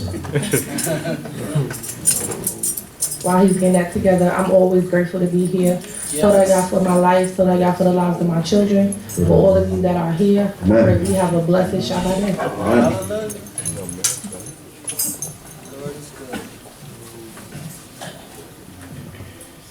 Hallelujah. Hallelujah. Though not wisdom call and understanding put forth her voice, in the top of high places by the way, where the paths meet, she standeth. Beside the gate, at the entry of the city, at the coming in at the doors, she crieth aloud. Unto you, O men, I call, and my voice is to the sons of men. O ye thoughtless, understand prudence, and ye fools, be ye of an understanding heart. Right. Therefore I will speak excellent things, and the opening of my lips shall be right things. For my mouth shall utter truth, and wickedness is an abomination to my lips. All the words of my mouth are in righteousness. There is nothing perverse or crooked in them. They are all plain to him that understandeth, and right to them that find knowledge. Receive my instruction, and not silver, and knowledge rather than choice gold. For wisdom is better than rubies, and all things desirable are not to be compared unto her. Our wisdom dwell with prudence, and find out knowledge of devices. The fear of Yahweh is to hate evil, pride and arrogancy, and the evil way, and the forward mouth do I hate. Counsel is mine, and sound wisdom. Right. I am understanding, power is mine. By me kings reign, and princes decree justice. By me princes rule, and nobles, even all the judges of the earth. I love them that love me, and those that seek me earnestly shall find me. Riches and honor are with me, yea, enduring riches and righteousness. My fruit is better than gold, yea, than fine gold, and my produce than choice silver. I walk in the way of righteousness, in the midst of the path of justice, that I may cause those that love me to inherit substance, and that I may fill their treasuries. Yahweh made me as the beginner of his way, the first of his works of old. I was set up from everlasting, from the beginning, or ever the earth was. When there were no depths, I was brought forth. When there were no fountains abounding with water. Before the mountains were settled, before the hills was I brought forth. While as yet he had not made the earth, nor the fields, nor the beginning of the dust of the world. When he established the heavens, I was there. When he set a circle upon the face of the deep. When he made firm the skies above, when the fountains of the deep showed their might. When he gave to the sea his decree that the waters should not transgress his commandment, when he appointed the foundations of the earth. Then I was by him a nursling, and I was daily all delight, playing always before him. Playing in his habitable earth, and my delights are with the sons of men. Now therefore, ye children, hearken unto me, for happy are they that keep my ways. Hear instruction and be wise, and refuse it not. Happy is the man that hearkens to me, watching daily at my gates, waiting at the post of my doors. For whoso findeth me findeth life, and obtaineth favor of Jehovah. But he that misseth me wrongeth his own soul. All they that hate me love death. Hallelujah. Once again, giving all glory, honor, and praise to the Most High Yah for my life, for the life of my family, and for all of you. My testimony today is just of the goodness of the Creator. Through hardship, He has shown me that He is with me. Amen. At times, we forget to just seek Him and wait for the response. And we tend to forget that He is with us because we may not see instant answers or the way that we want it to come. But I'm grateful to know that the Most High is with me, and it just gives me that that feeling to know that I need to continue to serve Him and do all that I can for Him so that He can continue to be with me and my family. Hallelujah. Amen. Give our thanks to the Holy One of Israel. Even our sister Hope Tamar. May the Holy One of Israel bless you continually, bless your family, and may He continue to guide you in your path of righteousness and give you the good things in life, and give you the good things that your hearts desire. Hallelujah. Psalms 24, brothers and sisters, let us even say these words together before getting into our portion for today. Hallelujah. Hallelujah. The earth is Jehovah's, and the fullness thereof, the world and they that dwell therein. For He hath founded it upon the seas, and established it upon the floods. Who shall ascend into the mountain of Jehovah? And who shall stand in His holy place? He that hath clean hands and a pure heart, Who have not taken my name in vain, and hath not sworn deceitfully, he shall receive a blessing from Jehovah, and righteousness from the power of His salvation. Such is the generation of them that seek after Him, that seek thy face, even Yaakov, Selah. Lift up your heads, O ye gates, and be ye lifted up, ye everlasting doors, that the King of glory may come in. Who is the King of glory? Jehovah strong and mighty, Jehovah mighty in battle. Lift up your heads, O ye gates, be ye lifted up, ye everlasting doors, that the King of glory may come in. Who then is the King of glory? Jehovah of hosts, He is the King of glory, Selah. And brothers and sisters, we give honor to the King of glory. And we pray that God will even continue to bless us. We give thanks to Melech HaKavod first, as He is the head of our lives. We thank you for the Sidrah Bayi, who is not here. May y'all give him refuah shalema, complete healing. We thank you for the Shemuel. We thank you for the order of the Kohanim here that are here, the Moreh. We thank Him for the team that are here. All of the elders, brothers, sisters, the men, women, and children alike, young and old, we say hallelujah, hallelujah, hallelujah, y'all kind, y'all kind, y'all kind. Amen. The children may go to the classroom, and I'm going to bring to you, even at this time, even the first teacher of Beresheet, even Moreh Shemuel. Let us welcome Moreh Shemuel at this time.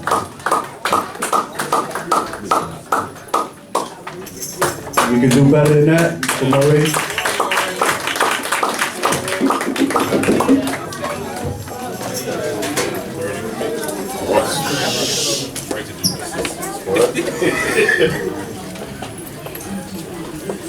Shemuel, just for that. Shabbat shalom, Ken. Shabbat shalom. bevakasha.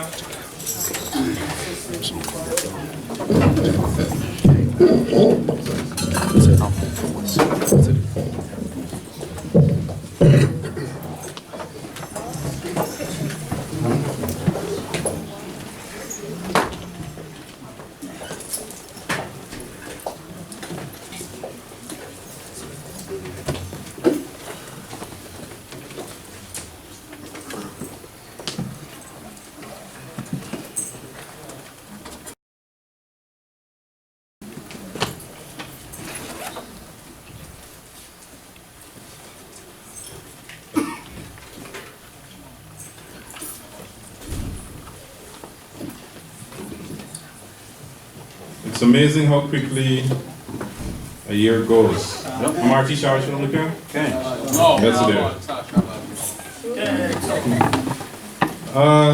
Just a year ago I was the same, well I was up there, but you know, to do Beresheet this year, I might do it differently. I'm not going to go into too much of stuff. I'm going to do it like a teacher, just touching topics, and hope that I can incite you to want to do more research on what is mentioned.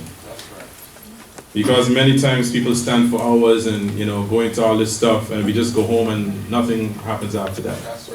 So I'm hoping that I can provoke your thoughts into wanting to do more research into it. So Genesis, the first chapter, Beresheet, the first chapter, the first verse, it says, in the beginning, Elohim created the heaven and the earth. Now the earth was... I warned you.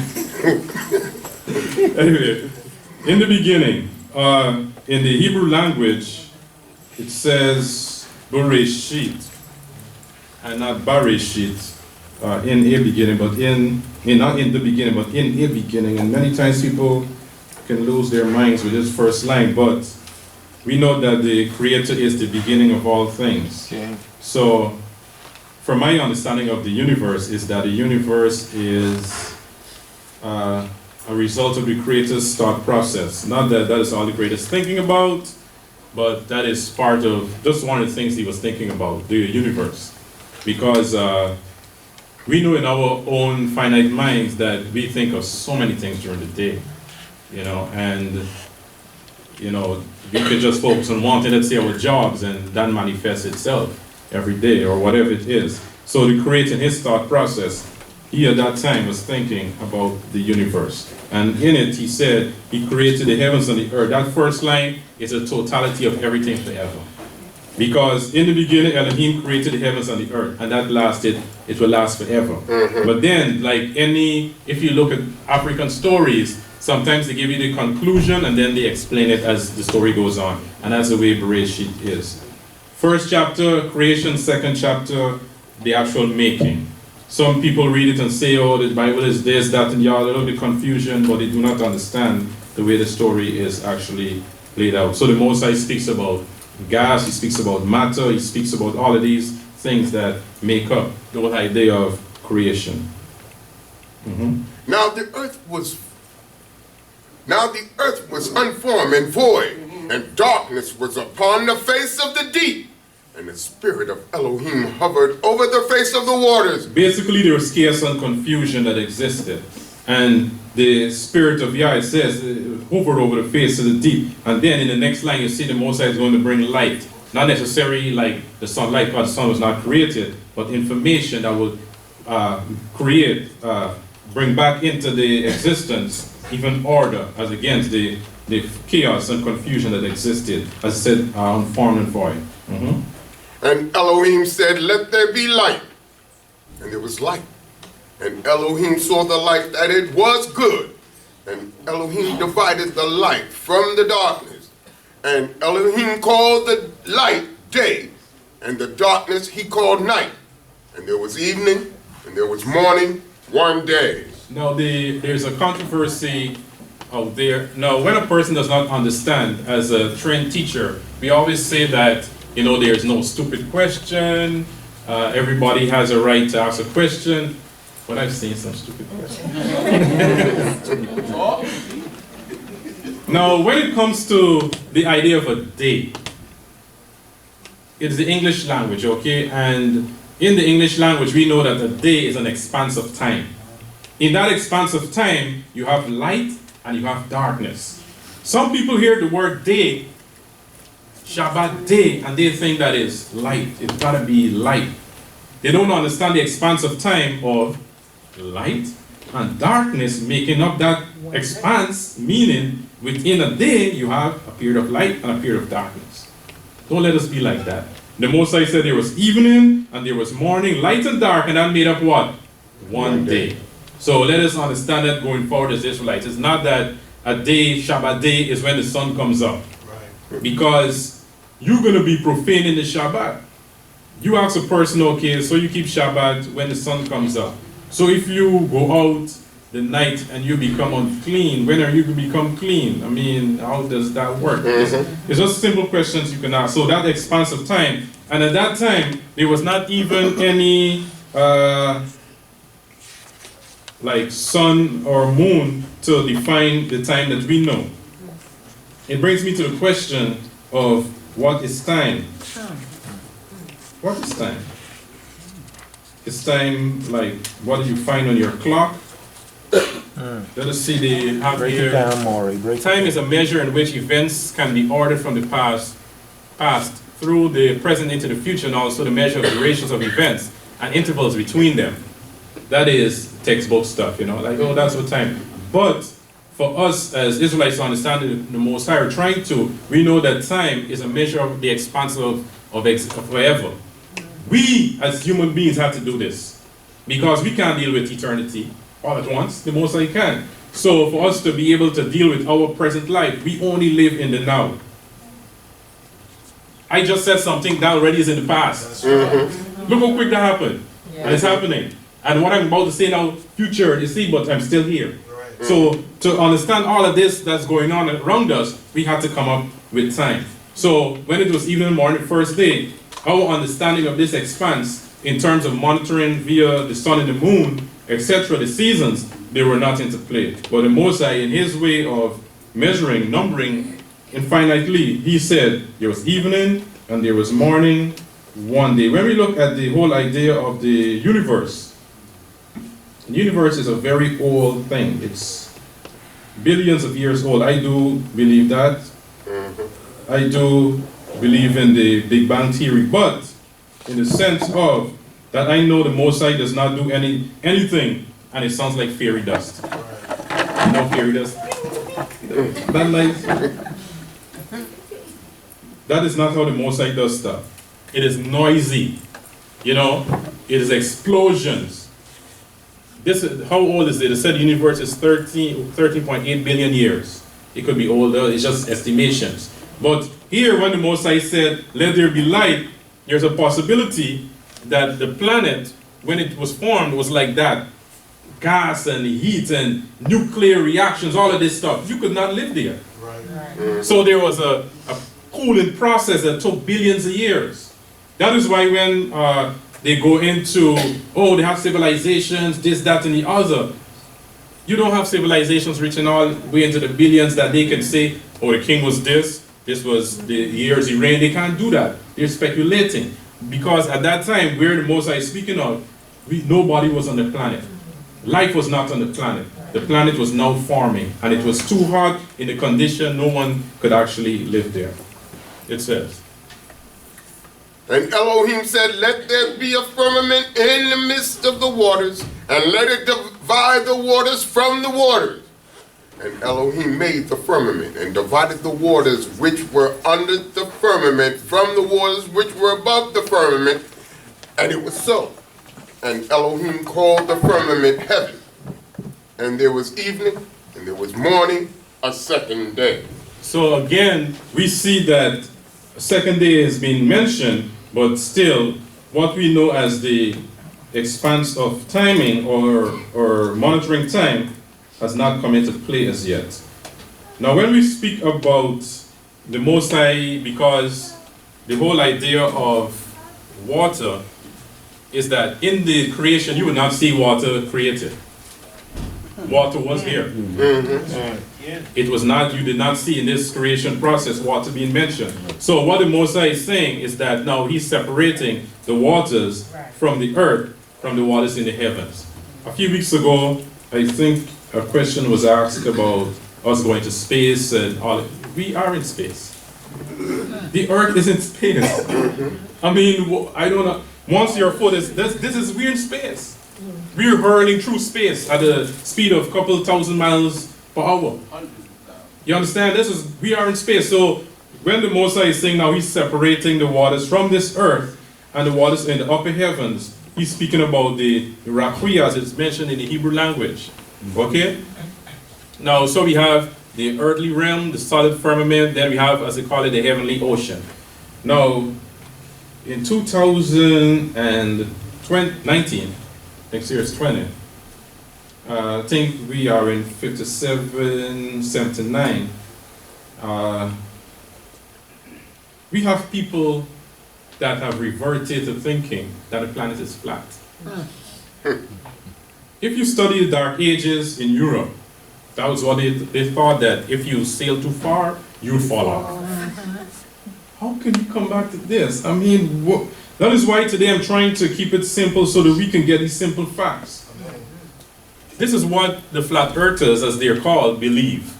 That you have, this is the ice ring, that this keeps all the water on the planet, an ice ring.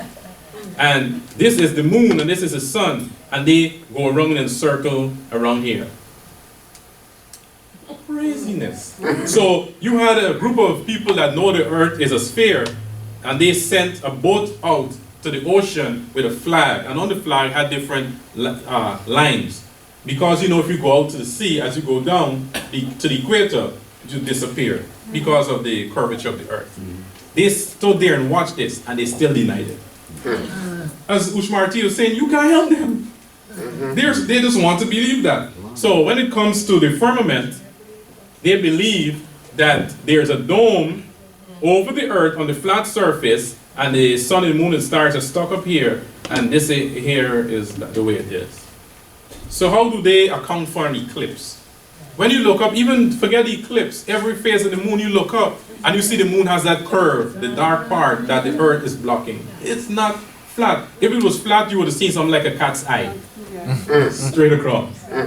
You know, it's just common sense. And there are many other tests that can be proven to show that the earth is not a flat surface.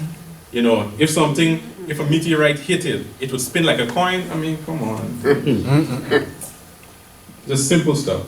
It goes on to say, and Elohim said, let the waters under the heaven be gathered together unto one place, and let the dry land appear. And it was so. And Elohim called the dry land earth, and the gathering together of the waters called he seas. And Elohim saw that it was good. And Elohim said, let the earth put forth grass, herb yielding seed, and fruit tree, bearing fruit after its kind, wherein is the seed thereof upon the earth. And it was so.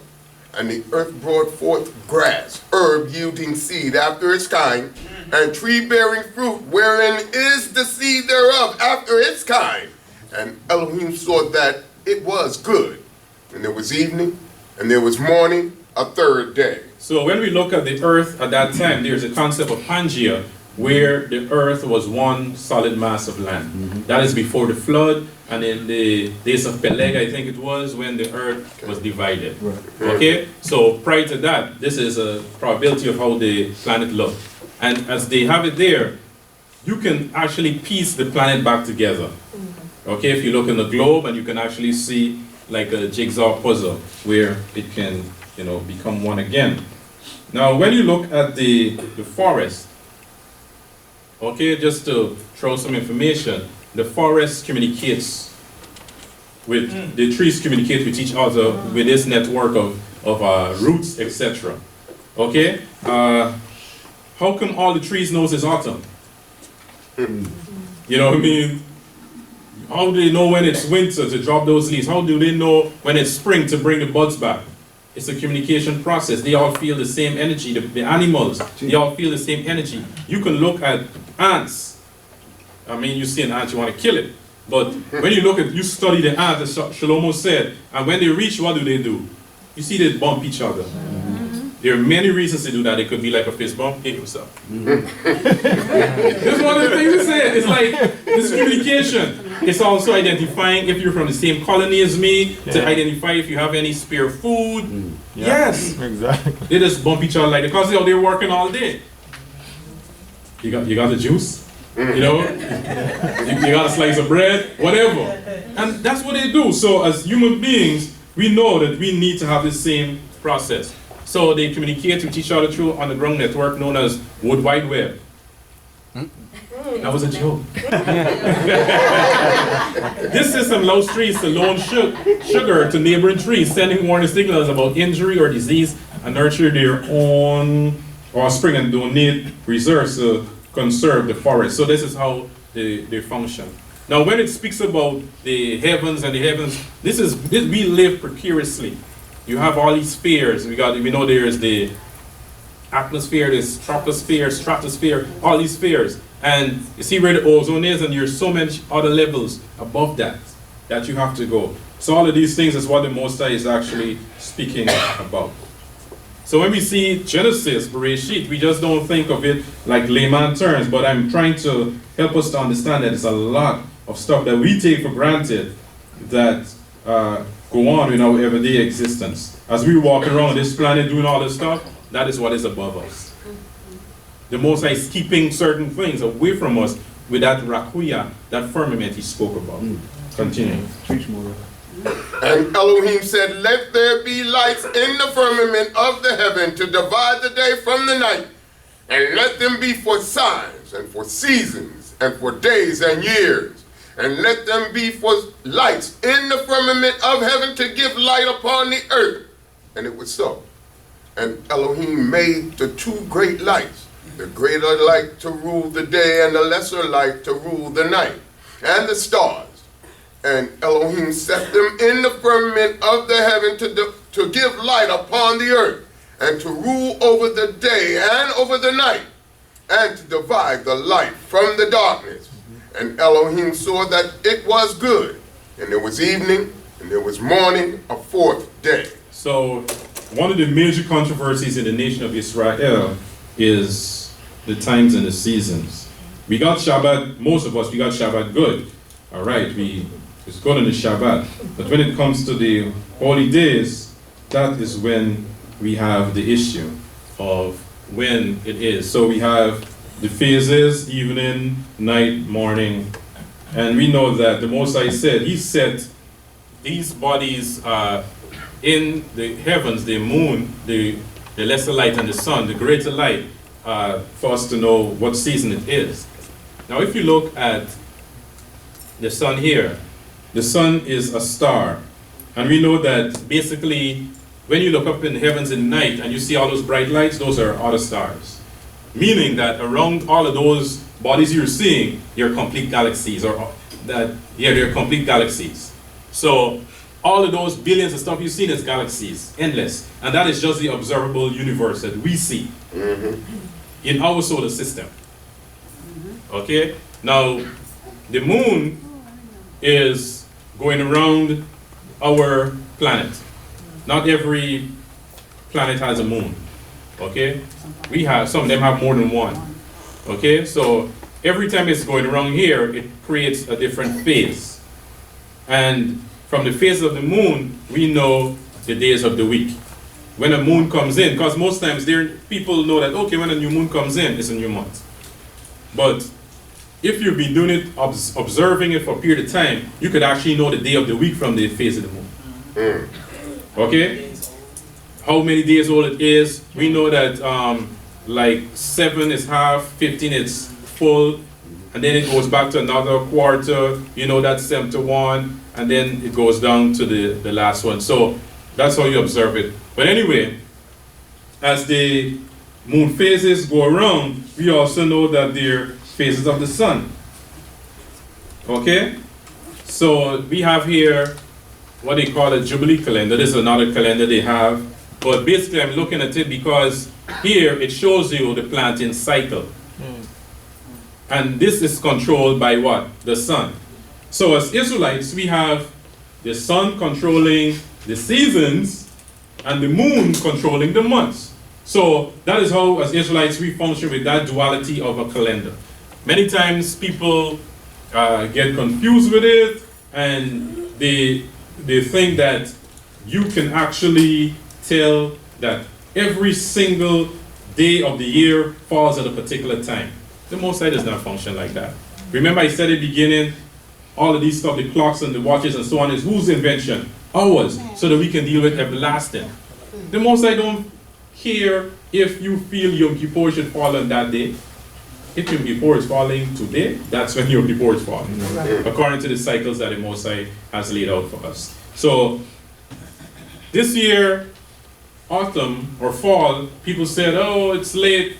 Who's determined if it's early or late? You think the Most High know when October is? Come on.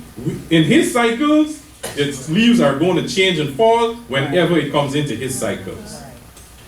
So do not let us get it twisted, thinking that, you know, it's all about what we feel it should be and all of these things. Sometimes with the cycles, we find that there is an eclipse. This is another way to prove the earth is round. So the earth blocks the sun from hitting the moon, and it goes in gradually as you see an eclipse. And also there are not only just lunar eclipse, but there are solar eclipses when the moon comes in between there.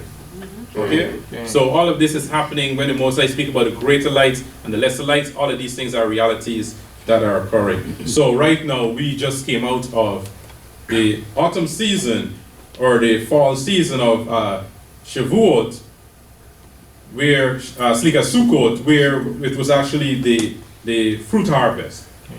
You know, if you live outside the land of Israel, we do these things in isolation of the cycles of the land. You live in the land of Israel, it's observable.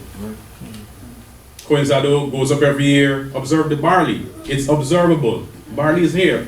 It's Abib, you know what I mean? But outside of that, you can say, I don't think it's Abib, this and that. But the land is showing you, because of the cycles that the Most High is saying here, use it for signs and seasons.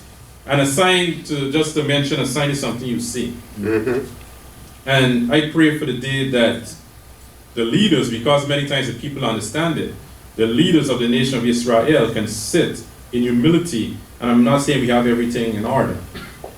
Like we can sit and sort out these things so that we can approach the Most High. It was so beautiful this last Yom Kippur that everybody was before the Most High at the same time. You know, that is a beautiful feeling for me.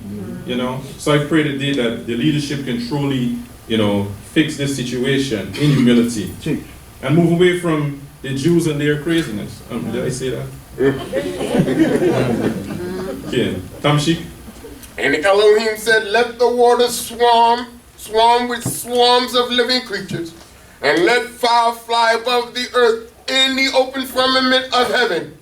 And Elohim created the great sea monsters, and every living creature that creepeth, wherewith the waters swarm after its kind, and every winged fowl after its kind. And Elohim saw that it was good, and Elohim blessed them, saying, be fruitful and multiply, and fill the waters in the seas, and let fowl multiply in the earth. And there was evening, and there was morning, a fifth day. Okay, so he was speaking therefore of the animals that said there was a swarm, fowls that fly, all of those things, the sea monsters, etc. the Most High created at that time. And just to give you an idea, I mean, every time I go into the rainforest in Guyana, I mean, it's like crazy that you can just stop and look down and you see so many. They say that if there are so many species of spiders, that if spiders should go crazy, the human race would be extinct within, like, I give it a lot of time a day. Sorry for spider, people have spider phobia, arachnophobia, yeah. Within a day, every human would be dead if spiders just rose up. There's the amount of species of spiders alone that exist. Okay, so let's look at the animals. This is just whales alone. We got stuff down there that is huge. The giant squid. Look at us in comparison to these things. I can remember the first and the only, I think this is the first time I saw a whale like living. I was in Barbados on the Atlantic side, I think it was. That's the rough side. And you know, there was a lot of life. I saw some turtles in the water. I thought it was like a car, like floating, because the top was so big. You know, the sea turtle was huge. And then I looked out and I saw, you know, the spout, and then this whale jumped out to the mine. It was like an airplane just coming out of the water, huge, and this thing was far in the distance. It gives you that great respect for the Most High. These are, look at the size of that. I don't want, why am I doing out there with that? Right? Look at all of these fish, sharks. Look fish. All of these things, the Most High's creation, birds of the air that He's speaking of, flying in the firmament. Look at them. Some that just stay on the ground. Millions upon millions of species of things that we do not know about. This is what the Most High said He created, and it was good. And Elohim said, let the earth bring forth living creatures after its kind, cattle and creeping thing, and beasts of the earth after its kind. And it was so. And Elohim made the beasts of the earth after its kind, and the cattle after their kind, and everything that creepeth upon the ground after its kind. And Elohim saw that it was good. And Elohim said, let us make man in our image, after our likeness, and let them have dominion over the fish of the sea, and over the fowl of the air, and over the cattle, and over all the earth, and over every creeping thing that creepeth upon the earth. So we see that the existence of man, or the creation of man, remember it's creation. This is a thought process. The asa, the doing has not started as yet. Right. So the animals, when they were created, Adam was created in conjunction with the animals for a purpose. Okay? So when we look at the animals, I mean, it's not good, but I like to go to zoos. You know, the animals are in captivity, whatever. But I love to see various types of animals. You know, I prefer to see some of them in the zoo than out there. I could remember, I held a secret for a long time. Some family visited Guyana years ago, and they went up to Rockstone. And we were showing them the land, whatever. And in the corner of my eye, I saw orange, white, and black spots. That is a jaguar. I looked at the corner of my eye and just continued speaking to people. Because if I had only said, it would have been crazy. He was just minding his own business. You know? Oops, people not going to Rockstone. No.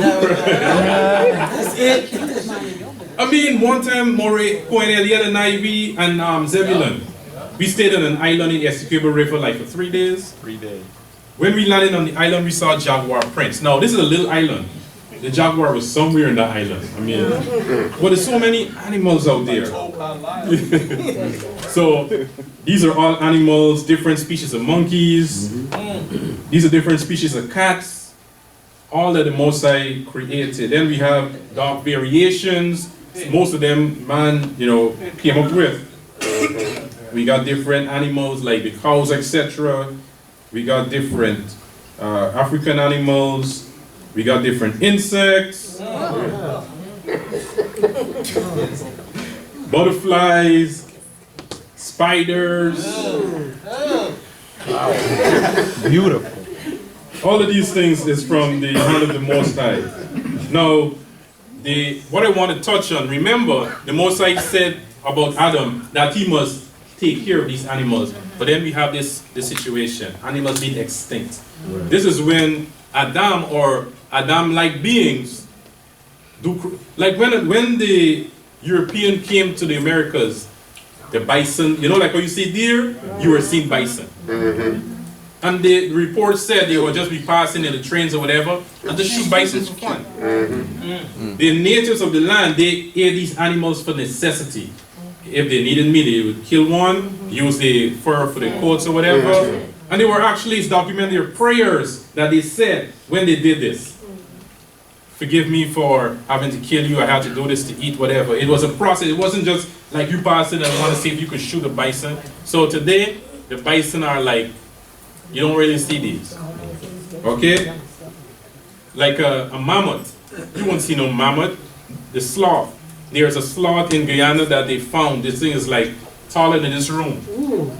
They were big animals, like the golden toad. In Guyana we have like the colorful toads like this that's very poisonous.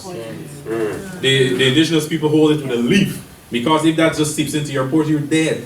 They hold it and they rub their arrowheads on it to make poison darts and stuff. All of these animals extinct. Saber-tooth tiger, the dodo, Tasmanian tiger, of course the dinosaur, gone. Why?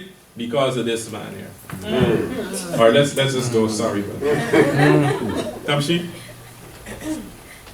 And Elohim created man in his own image. In the image of Elohim created he him. Male and female created he them.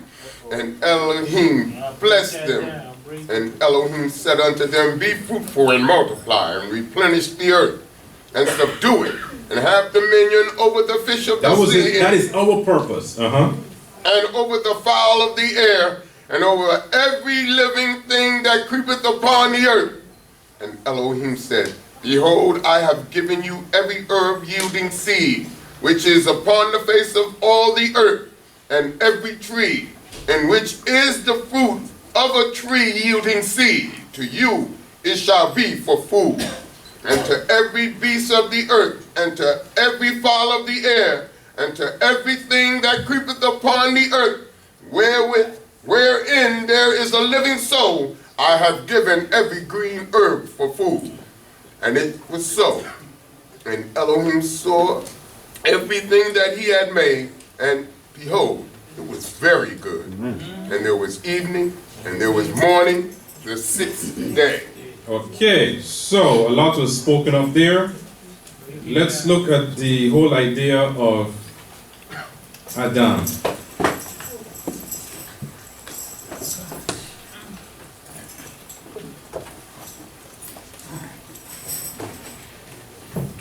So that is a common cell. We know that the cell has the wall, it has a nucleus, etc. Okay? Most of these things like the cell, the atom, most of it is made up of empty space. And scientists have come to realize that the empty space is not empty space, but just like the expanse before us, the empty space is where that spirit or energy lives of the Most High. We have atoms. Okay, it's the smallest particle that an element can be divided into and still be an element. That's an atom. In us, we are made up of atoms, of cells. We know that a cell, we have the nucleus, we have the proton, neutron, electron. And when they deal with that numerically, that's the whole idea of the 666. So in the Christian's book where it says that he shall have the number of a man, 666, it's just referring to a human being. You know, they go off with the whole idea of the mark of the beast, etc. People would never take a phone number with 3 6 and all that stuff. Okay? But it's basically just referring to numerically the number of a man, because if you add them up, you get 18. 8 and 1 is 9, and that's the number of months that the gestation period is. This is why they refer to the number of a man. Then you have the whole idea of the atom, of course, and we're saying that it is it's made up of these atoms containing a nucleus, surrounded by an electron cloud that consists of one or more energy levels, and it shows you here if you're into science. This would interest you. An ion as well is an element with a charge. I'm just mentioning all these things. This is what is in us. Okay? So when we think about Yah is so awesome, it's like, you just got to take a moment and like, wow. Right. You're walking around, like most of us, if I ask you to hold your cell phones up, you have an outer box and a protection on it. Because it's something you care about it. So the Most High having us house His spirit, this shell that we have is like the outer box of the Most High spirit.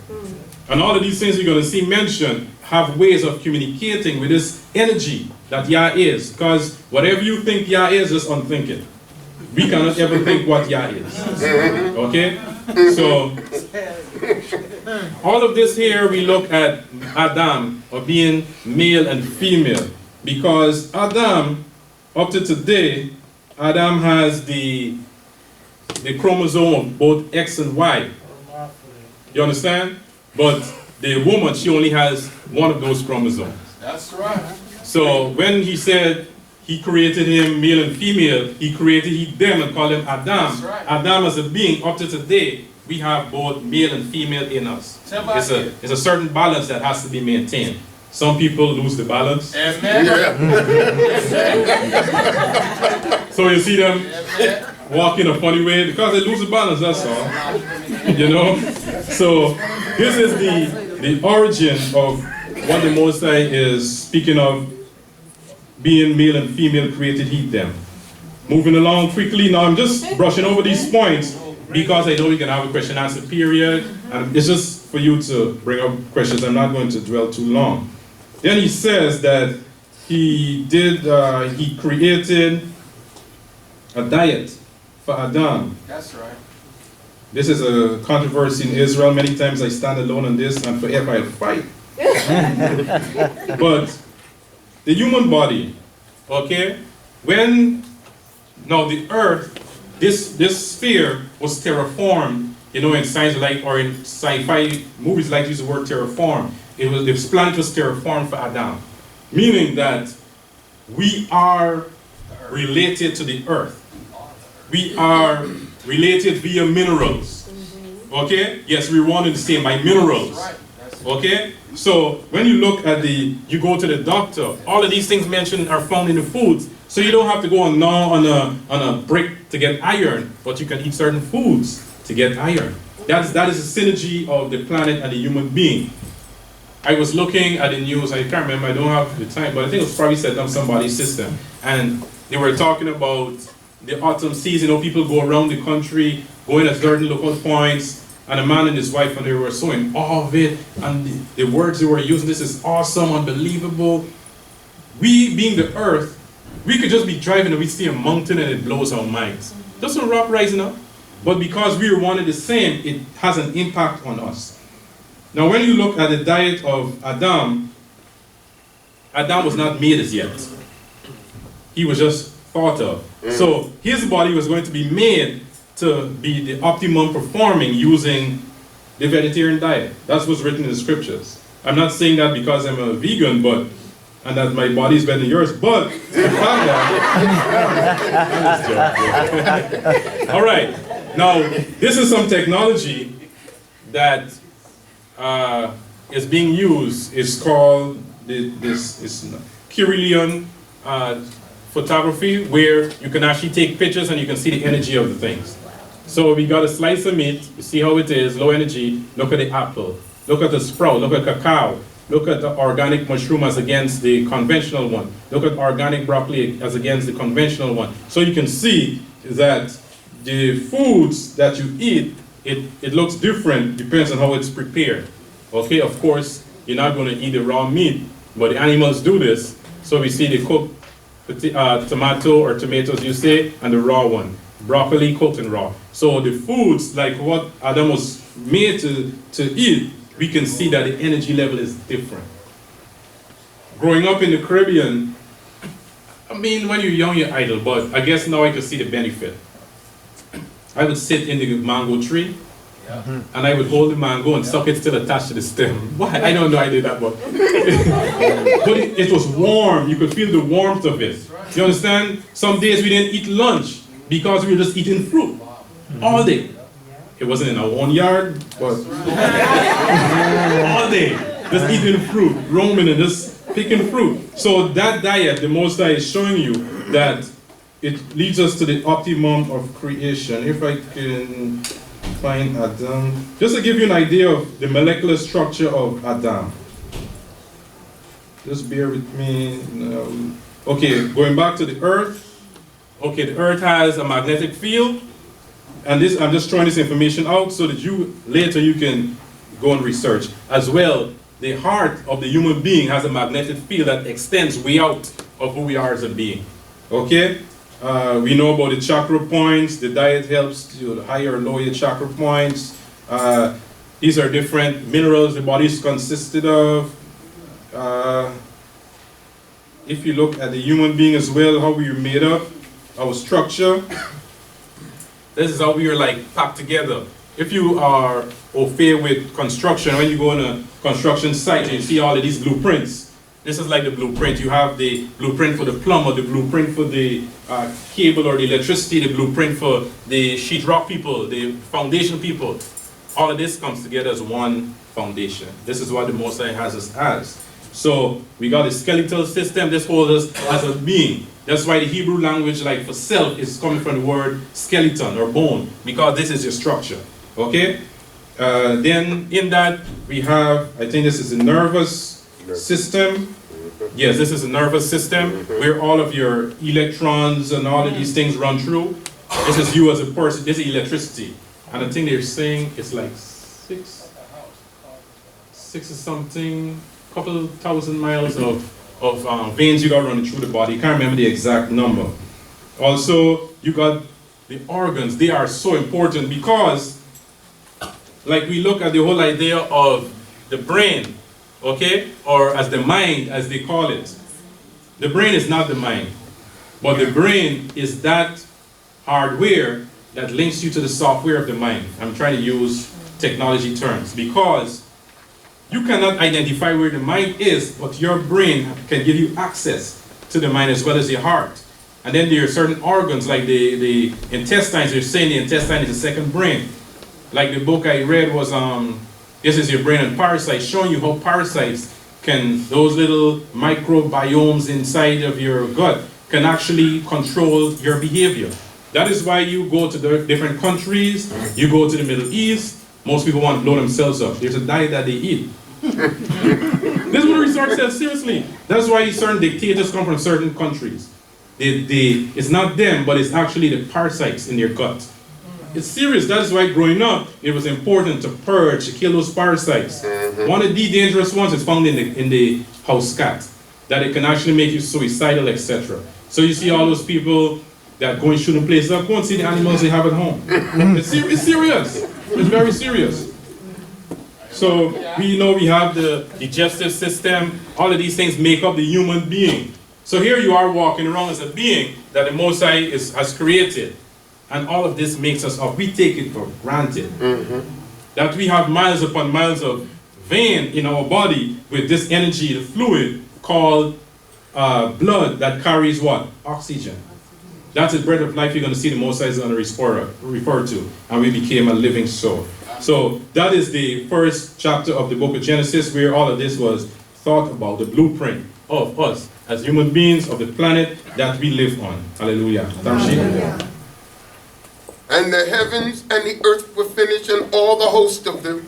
And on the seventh day Elohim finished his work which he had made, and he rested on the seventh day from all his work which he had made. Now when we think about the host of them, all of those things I spoke of, the cells and the atoms, all of those are the hosts of the Most High. When you think about the animals, they're the hosts of the Most High. The heavenly bodies, they're all the hosts of the Most High. The angelic beings, those forces, they're the host of the Most High. When we think about the word God is mentioned here, that is not the correct word. The word Elohim gives you understanding of powers. The Most High is all powerful. All of those powers we mentioned, he controls. Even though the Big Bang happened, it was just not chaos, but it was kind of order that the Most High created from that energy that was exploded.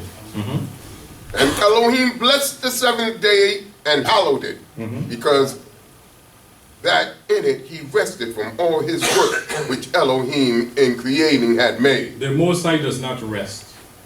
That is an incorrect translation if I've ever seen one. He ceased from creating. That's why the Maftir Ushmartiyah rightly said there was one creation as one set of spirits. When he said Elohim created the heavens and the earth, as I said, that's forever. That happened.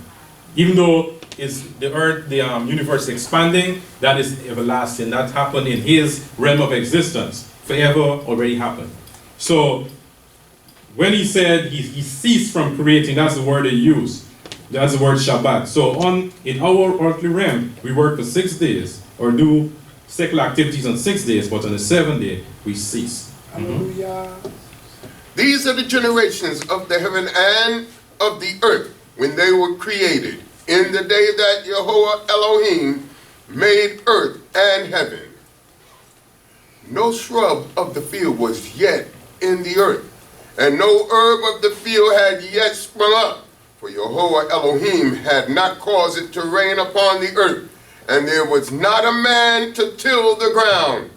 But there went up a mist from the earth, and watered the whole face of the ground.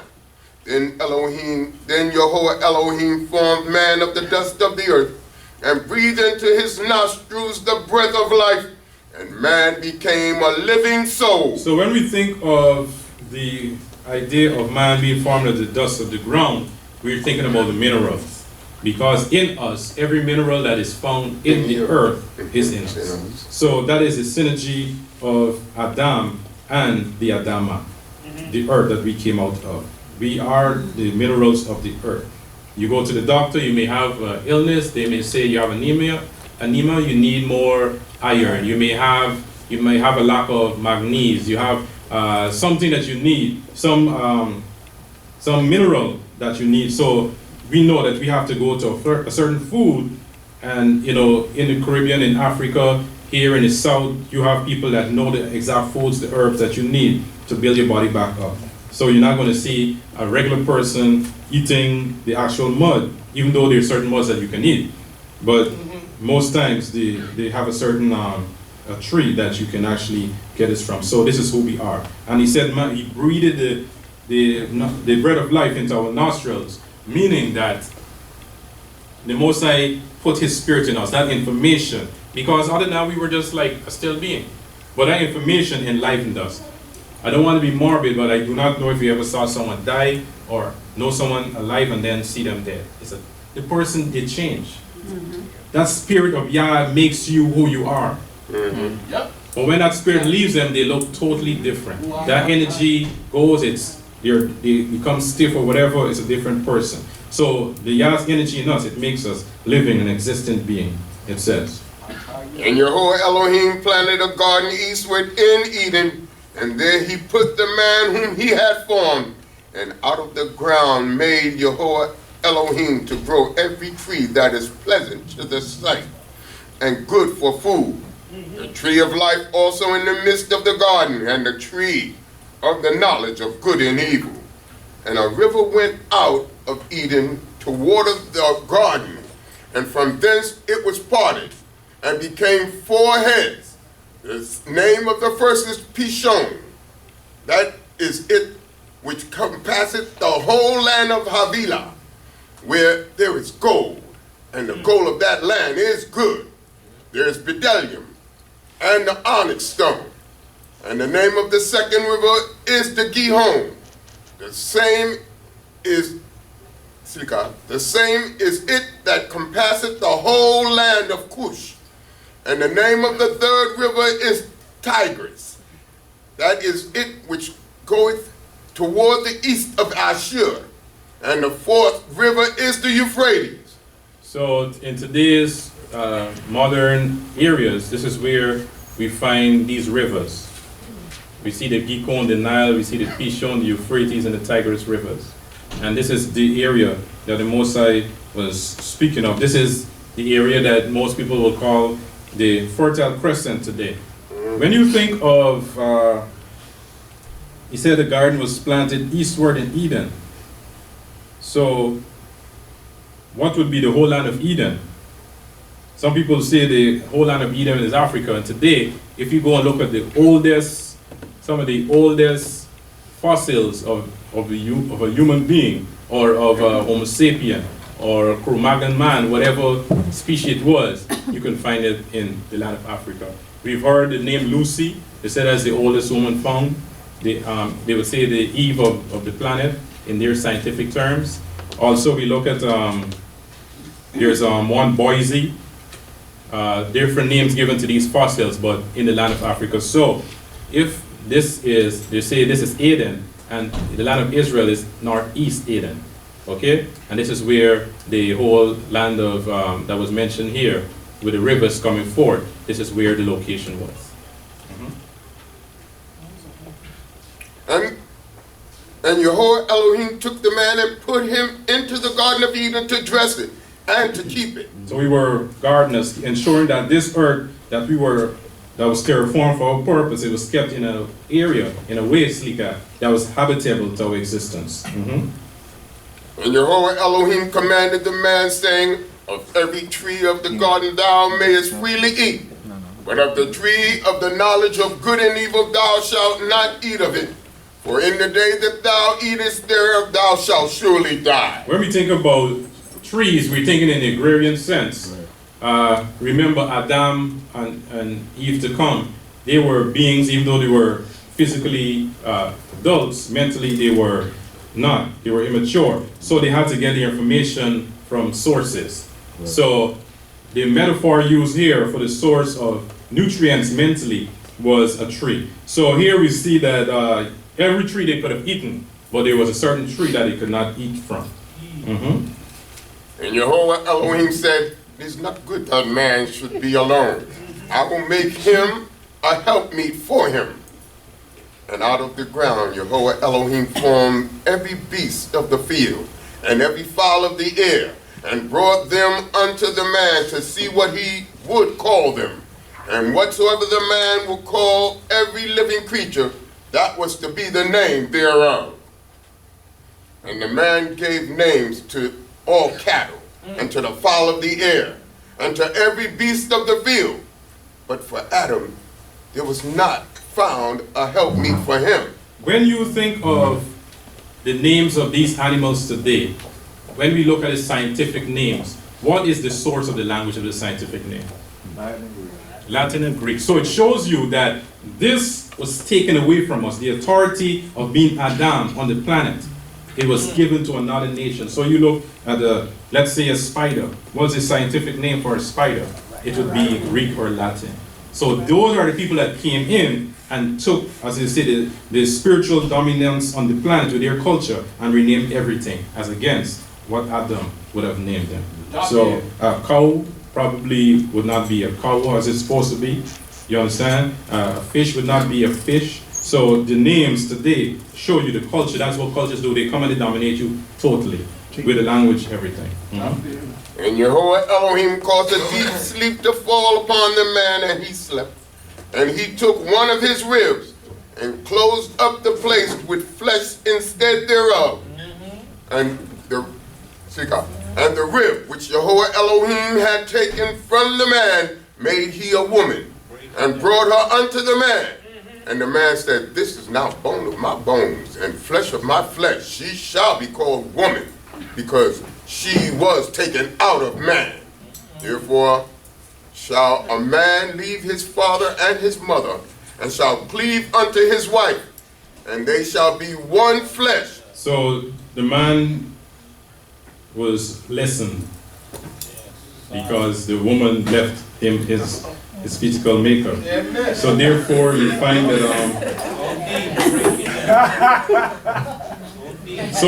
that sometimes as men we are forgetful because we give that to Eve, the memory. You see, they were clapping just now. Look at them. The biasness was given to Eve. All right, to be serious, we were speaking about the X and Y chromosome. So basically, the X was given to Eve, and the Y, and the both Y and X, Adam kept. So that is the rib is a metaphor for side. One of his sides, because he had both X and Y in him. So you could go, people actually go and look and count the ribs. They have less ribs in male and female. No, it's a metaphor. It's one of his sides was given to make Eve. And it's obvious, she is a derivative of us. She is just a man with a womb. So...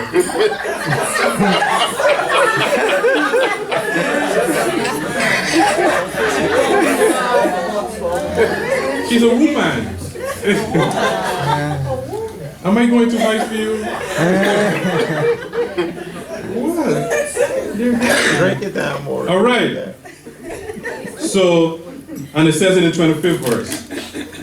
And they were both naked, the man and his wife, and were not ashamed. All right, so I just have a video. I think I showed this video last year. I'm going to show it again this year for those that were not here to help you to understand, help us to understand from a scientific perspective what they have found when it comes to the whole understanding of creation. Turn it for me, Akh.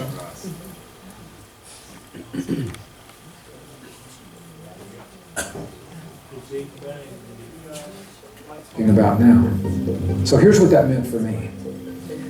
I went into one of the oldest and most mysterious spiritual texts that has ever been known to exist. And it's called the Sefer Yetzirah. It is a Hebrew text that is so mystical that the rabbis say it is not even something that can be studied by traditional students because the mystery is so deep and so great. It's a relatively short text, only about 1,000 lines long. And it's only been translated into English once. And I took that translation and I read through it very, very carefully as a scientist. And what I found is this. The Sefer Yetzirah is essentially a step-by-step description, as if someone, an observer, were present the day that the universe and humankind were created. An observer describing the process in line after line, 1,000 lines, what it took to get us where we are today. But the text is 3,000 years old. Whoever wrote that text, 3,000 years old, and it may be that whoever wrote it received it from a wisdom that's even older than 3,000 years. Whoever it is that put that text together, they didn't know what we know today. They didn't know about science. They didn't know about the periodic table of elements. So I began to interpret the text through the eyes of a scientist.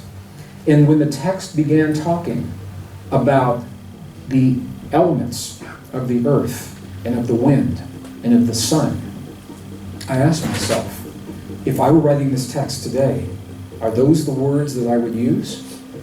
And my answer was probably not. As a scientist, when I talk about the sun, rather than calling it the sun, I would refer to the most dominant element in the sun, which is hydrogen. When I talk about the air, the wind, I would refer to the most dominant element, which is oxygen.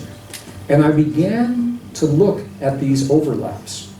Well, there's another great mystery when it comes to the languages of our past. Scientists know this, linguists know this very well.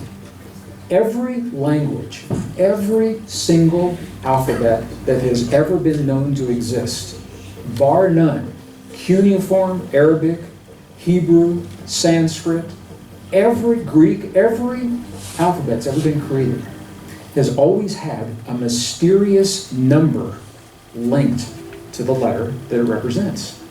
No one knows for sure where those numbers came from. The numbers never change. They are a constant.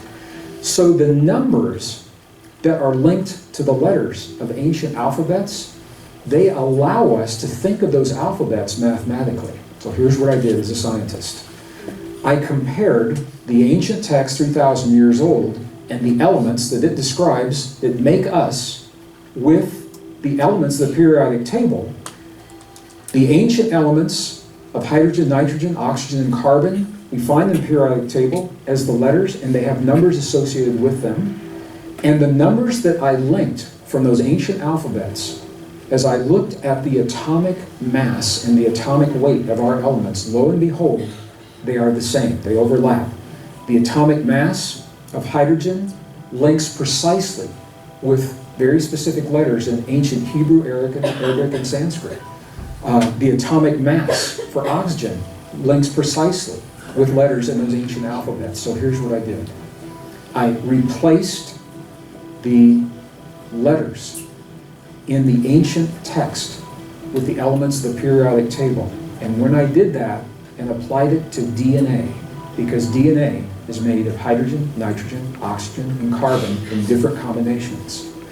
When I took the ancient alphabets and I replaced the elements of the DNA with those alphabets, the DNA began to read as you read letters in a sentence in the page upon a book.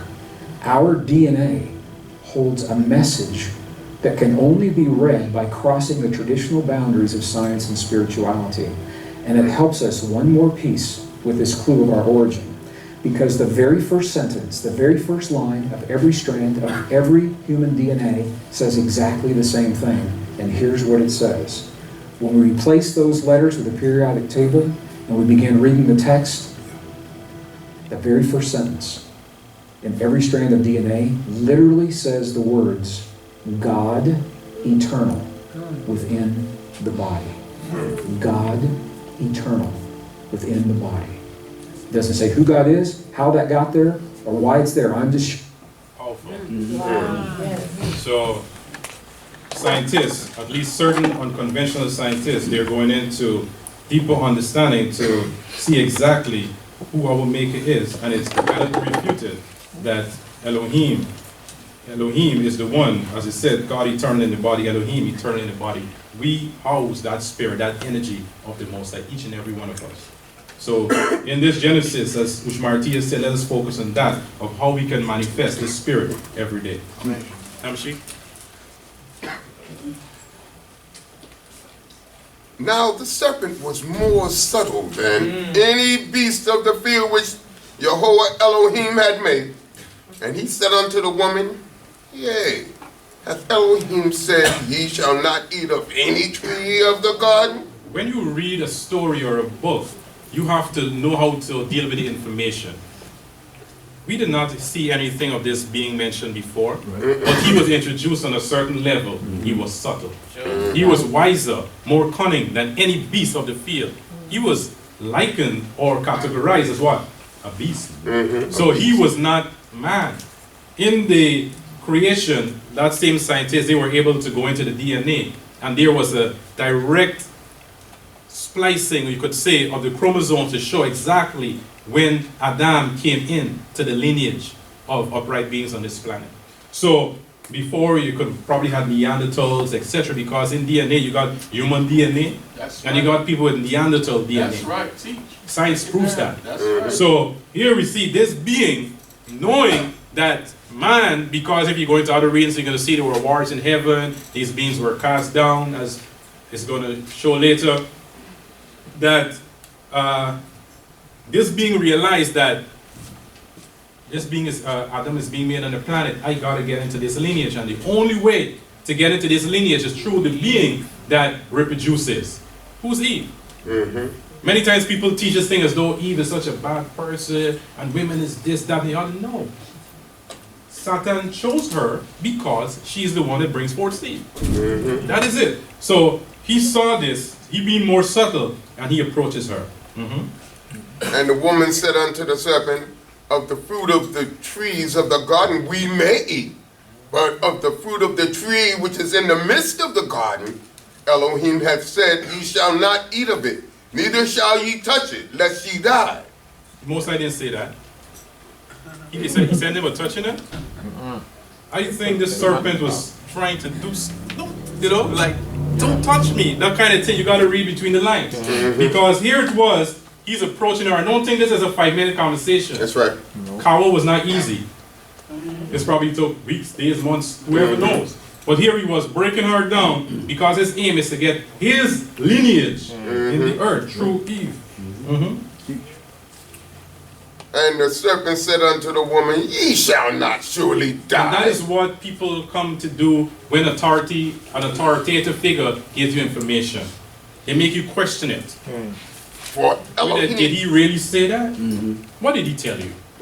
You're going to die? You ain't going to die. This is drastic. You ain't going to die? Come on. You know, and they break down your wall that you have. For Elohim doth know that in the day ye eat thereof, then your eyes shall be opened, and ye shall be as Elohim, knowing good and evil. Entice you like, what? This is a reward of eating this fruit? I'm not going to die, but I'm going to be elevated in my understanding. And when the woman saw that the tree was good for food, and that it was a delight to the eyes, and that the tree was to be desired to make one wise, she took of the fruit thereof, and did eat.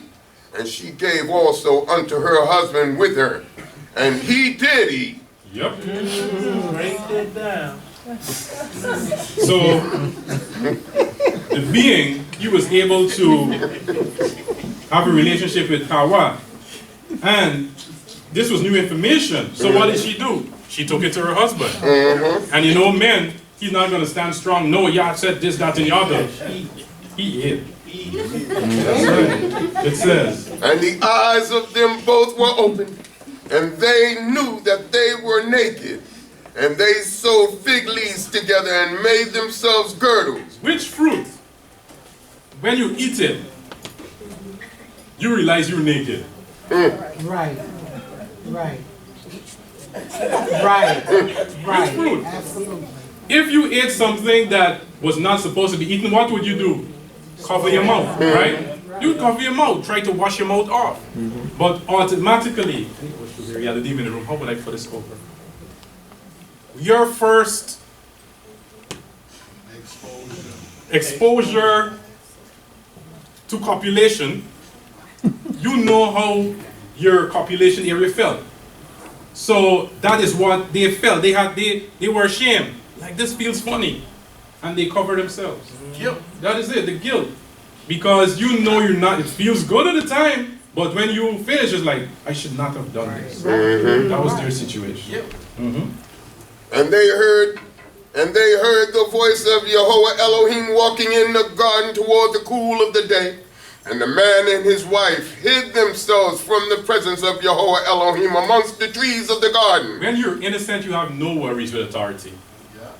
But you could have a little plant in your car that's not supposed to be in your car, and you see the police. You sweating and all nervous. Same thing. They heard the Most High's voice was in the garden every day, talking with them, communing with them. But this one day, it's like, oh my goodness, because of their guilt. Tamshi. And Jehovah Elohim called unto the man and said unto him, Where art thou? And he said, I heard thy voice in the garden, and I was afraid because I was naked, and I hid myself. And he said, Who told thee that thou wast naked? Hast thou eaten of the tree whereof I commanded thee that thou shouldest not eat? And the man said, The woman whom thou gavest to be with me, she gave me of the tree, and I did eat. And Jehovah Elohim said unto the woman, What is this thou hast done? The woman said, The serpent beguiled me, and I did eat. And Jehovah Elohim said unto the serpent, Now you see, both Adam and his wife Kawa, he's asking them what happened. But now it comes to the serpent, he didn't ask what happened, he said, because you did this. He knows he's the one. And Jehovah Elohim said unto the serpent, Because thou hast done this, cursed art thou from among all the cattle, and from among all beasts of the field. Because he was a beast. Upon thy belly shalt thou go, and dust shalt thou eat all the days of thy life. And I will put enmity between thee and the woman, and between thy seed and her seed. They shall bruise thy head, and thou shalt bruise their heel. So this eating of fruit causes this? No way. So he's saying the seed of Adam or the woman and the seed of this beast, there's going to be controversy throughout time. And in their controversy, their confrontation, they're going to bruise our heel. And know when you bruise a heel, you are impeded from making short steps. I'm just being subliminal in my message. You can look to see where the controversy or the confrontation is with people on the planet, and you could try to see who's impeding whose progress. Okay? But it's saying, in the end, we shall bruise the head, and that's how you kill a serpent. You hit it on the head. So we're going to have the upper hand when it comes to the war with this enemy, this serpent seed. Unto the woman he said, I will greatly multiply thy pain and thy travail. In pain thou shalt bring forth children, and thy desire shall be to thy husband, and he shall rule over thee. When we think about this, it's so, I'm not a woman, and bringing forth a child is painful. Respect, it says like when some bones breaking in the body at the same time, something like that. It's not easy. But yet, you go back and do it again. This is where it says, and thy desire shall be to thy husband. It's not something that you can help. It's nature. Some women be like, I want to get his child or his children. You know, it's like, that is in your nature to do that. That is what the Most High is saying, and he shall rule over thee. In other words, there's Elohim, there's man, and then there's woman in the order of things. In today's messed up mindset, when we see rule, we already think in slavery and authority and dominance and all of that stuff. For me personally, as for me in my house, I am so caught up in trying to rule myself. I don't have time trying to rule somebody else. You know what I'm saying? I'm not going to marry a woman that I have to raise as a daughter. I make daughters. I'm not going to, you know what I'm saying? So if you have children, ensure a complete being is leaving that house. I look at some children are brats, and you're going to cause that child to be the mate of someone else? That's unfair. It's unfair. I don't feel like eating that tonight.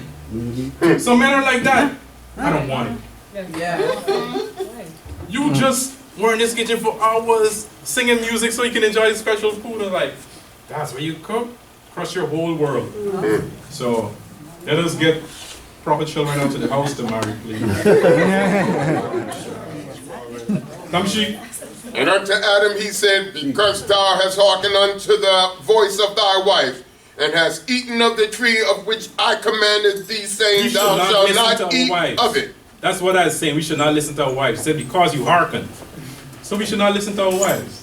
That's what you get out of that? No, sir. Okay. Just clutching at straws. Tamshi? Thou shalt not eat of it. Cursed is the ground for thy sake. In toil shalt thou eat of it all the days of thy life. Thorns also and thistles shall it bring forth to thee. And thou shalt eat the herb of the field. In the sweat of thy face shalt Tika. In the sweat of thy face shalt thou eat bread, till thou return unto the ground, for out of it wast thou taken. For dust thou art, and unto dust shalt thou return. Cycles. So, prior to this, Adam could just walk around and just pick fruit and eat. That's right. But now you have to actually work for it. Right. And you know, you work, you know how easy it is, right? It is not easy. So the Most High said this is going to be the cycle that you're going to be in. You refuse the order. We saw how the cells and the atoms, all these things came together, how the earth was terraformed for existence, but we stepped out of that cycle. And the man called his wife's name Eve, Hawa. because she was the mother of all living. That's right. And Jehovah Elohim made for Adam and for his wife garments of skin and clothed them. Right, he was the first tailor. And Jehovah Elohim said, behold, the man is become as one of us, to know good and evil.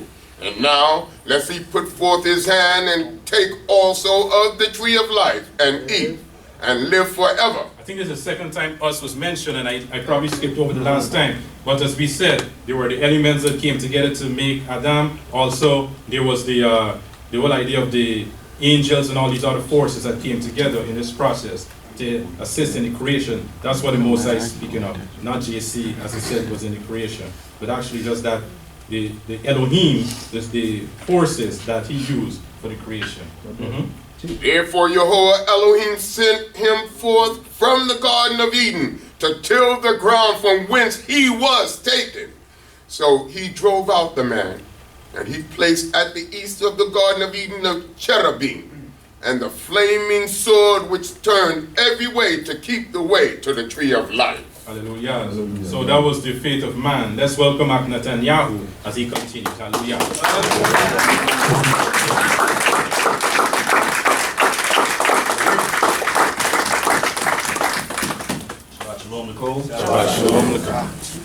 I was so in that lesson, I almost forgot I got to come up after him. I was just like, oh yeah, I do need to get myself together.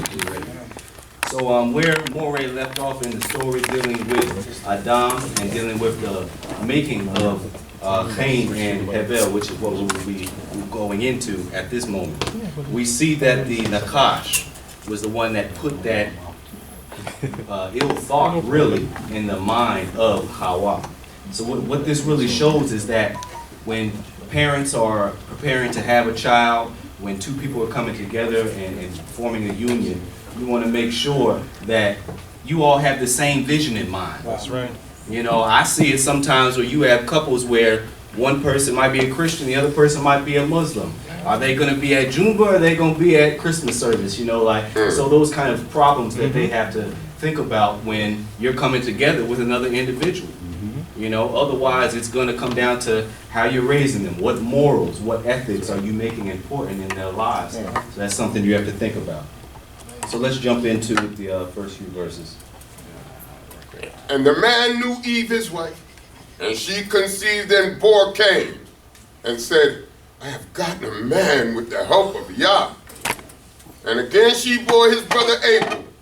And Abel was a keeper of sheep, but Cain was a tiller of the ground. So we see here that there's two different professions that are being spoken of here. We have Cain, who was the agriculturalist. He was the one getting his hands dirty, tilling up that ground, planting the seeds. And then we also have Hevel, who was the pastoralist or the shepherd. And we do see that the Creator, even though he made the first man Adam to be a worker of the ground, that throughout our history as the nation of Israel, we know that the Creator looks upon favor with those that are shepherds. Because there's certain character traits that come about when you're actually taking care of livestock, when you have to look upon your flock and your sheep and make sure nothing's lost, protect them from the bears and the lions like Dawid did. So the Creator, as we see, as we get into the offerings, which one the Creator had favor upon. And in the process of time, it came to pass that Cain brought of the fruit of the ground an offering unto Jehovah. And Abel, he also brought of the firstlings of his flock, and of the fat thereof. And Jehovah had respect unto Abel, and to his offering, but unto Cain and to his offering he had not respect. And Cain was very wroth, and his countenance fell. So we see that the Creator didn't even look upon it, as it uses in the Hebrew the word sha'ah, which is also the word dealing with time. Like if I were to ask somebody here, what's the time in Hebrew? Maha sha'ah, what's the time, what's the hour? So the Creator didn't, like, you know, when you're ready for your shift to be done, you looking at that watch every few minutes, you looking at the clock. And the Creator didn't even, you know, look upon Cain or his offering, anything that he was trying to do because of the intent. It was truly the intent that Hevel came to bring up that offering to the Creator that Yah actually looked upon favorably. It's the intent that we have to be focused upon, and let's continue with that thought. And Jehovah said unto Cain, Why art thou wroth? And why is thy countenance fallen? If thou doest well, shall it not be lifted up? Say that. And if thou doest not well, sin croucheth at the door. And unto thee is its desire, but thou mayest rule over it. So we see that the Creator asked him, why are you angry? Why are you upset? Why are you depressed? When you ultimately, you know the intent that you came up to bring those fruit. You know it probably wasn't the best in your batch. So why are you ashamed that I looked upon your brother's offering over yours? Those are things we have to ask ourselves in day-to-day life when we're not putting forth our best effort, and then the Creator chooses somebody else. You can't be mad with anybody but yourself. You know how much effort you put into whatever the endeavor was. You know what your intent was. So are those things that we have to check ourselves so that when we bring forth our offering, Yah looks upon it with favor. And Cain spoke unto Abel his brother, and it came to pass when they were in the field that Cain rose up against Abel his brother and slew him. So we see that Cain did not try to work the discipline that the Creator told him. The Creator told him, rule over that sin crouching at the door. Cain was like, yeah, I hear you. Then went right out there, probably the next day, took him out there and handled his business as he thought would have, you know, elevated him to that position. So it is in those situations in life that we all have sin crouching at our doors. We're all in the lands of our captivity. There's many things that we can delve into and think we're getting away with. You know, at that time, they were the only few people on the planet. So Cain's thinking, oh, I'll do this. I'll be able to get away with it, bury him, kind of like Moshe did with the Egyptian, you know, just bury him under the sand. But Yah sees everything. And it's going to affect you one way or the other. So even if you think you got away with it, You better think again. Joseph. And Jehovah said unto Cain, Where is Abel thy brother? And he said, I know not. Am I my brother's keeper? Yes, you are. If you don't look out for your brother, for your sister, for your family, your friends, who else is going to? That is truly our mandate. If we're to dwell in shalom, in peace, in peaceful cities and towns, and have peaceful families, we have to look out for one another. If you see somebody needs some food, help them. If you see somebody needs some clothing, help them. If they need a job opportunity, try to point them in the right direction. There are these different things that we have to do to be our brother and our sister's keeper. Joseph. And he said, What hast thou done? The voice of thy brother's blood crieth unto me from the ground. And now cursed art thou from the ground. And now cursed art thou from the ground, which hast opened her mouth to receive thy brother's blood from thy hand. When thou tillest the ground, it shall not henceforth yield unto thee her strength. A fugitive and a wanderer shalt thou be in the earth. And that's ultimately the path of those that choose the pathway of sin. The world has a way that the Creator created the universe. That even in the Torah for our covenant, when we in Israel, if we're not in line, that the heavens will shut themselves off, that the earth won't bring forth its produce. That's right. So when you're not in compliance with the universal law, you're not going to yield through the work of your hands. So this is ultimately what Cain did. He is, bearing the brunt of his own actions. And now, even though he's going to be putting in that effort, the earth is just not going to yield for him because of the sinful ways that he chose. So we got to check ourselves with that as well. So see. And Cain said unto Jehovah, My punishment is greater than I can bear. Behold, thou hast driven me out this day from the face of the land, and from thy face shall I be hid. And I shall be a fugitive and a wanderer in the earth. And it will come to pass that whosoever findeth me will slay me. So we see that Cain did eventually ask for forgiveness, right? He did say, I'm sorry, my iniquity is too great. I apologize. But for sometimes, it's too late. For some people, it's too late. Only the Creator knows your true intention and your repentance. So instead of putting yourself in the bad light, you should think about that before you even make the action. And when you do, don't tarry to ask for forgiveness. Right. And for sometimes, somebody might be able to get away with running that red light, but when I try to run it, I might get T-boned by another car. So you got to think about those things, that just because somebody else got away with it, I still know this is the right way, so I'm not even going to try to get away with it like I saw they got away with it. So see. And Jehovah said unto him, Therefore whosoever slayeth Cain, vengeance shall be taken on him sevenfold. And Jehovah set a sign for Cain, lest any finding him should smite him. And Cain went out from the presence of Jehovah, and dwelt in the land of Nod on the east of Eden. And Cain knew his wife, and she conceived and bore Enoch. And he built a city, and called the name of the city after the name of his son Enoch. And Enoch was born Tika, and unto Enoch was born Irad. And Irad begot Mehujael. And Mehujael begot Methushael. And Methushael begot Lamech. And Lamech took unto him 2 wives. And the name of one was Ada, and the name of the other Zillah. And Ada bore Yabal. He was the father of such as dwell in tents and have cattle. All right, so we see here amongst the descendants of Cain that they're ultimately saying, oh, well, this is when we invented this, when we invented that. These Europeans do that with us in our African history, that we've done things thousands of years ago that they done a couple hundred years ago, and they try to go back, rewrite the book. So we were the ones who did that, we were the ones who did that. Yaval, he's dwelling in tents and keeping sheep. Your great-great-grandfather killed the first shepherd, so y'all didn't invent this. So something to keep in mind. Tosi. And his brother's name was Jubal. He was the father of all such as handle the harp and pipe. And Zillah, she also bore Tubal-Cain, the forger of every cutting instrument of brass and iron. And the sister of Tubal-Cain was Naamah. So Tubal-Cain, the first person that was putting together brass and iron and sharpening tools. So that's really a nice way of saying he was your ancient day weapons dealer. Mhm. All right, because best believe he's not just sharpening hammers and nails and this, that, and third. No, he's sharpening up some tools. And you know, we got to think about, even in our modern day, that we have in this geopolitical world we live in, certain institutions out there where they are mass producing guns, fueling war. And now I'm making all these guns, so now I have to figure out something to stir up a war or something. So now all of these bullets I done made and sold, it's going somewhere. So these weapons dealers are, you know, the, what do they call it? The wickedness in high places, essentially.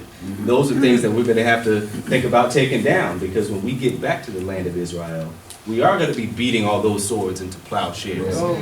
So for us to, you know, get our hands on that, and we might hold on to some for our own pleasure and enjoyment to train, but for the most part, we're going to be getting rid of those things.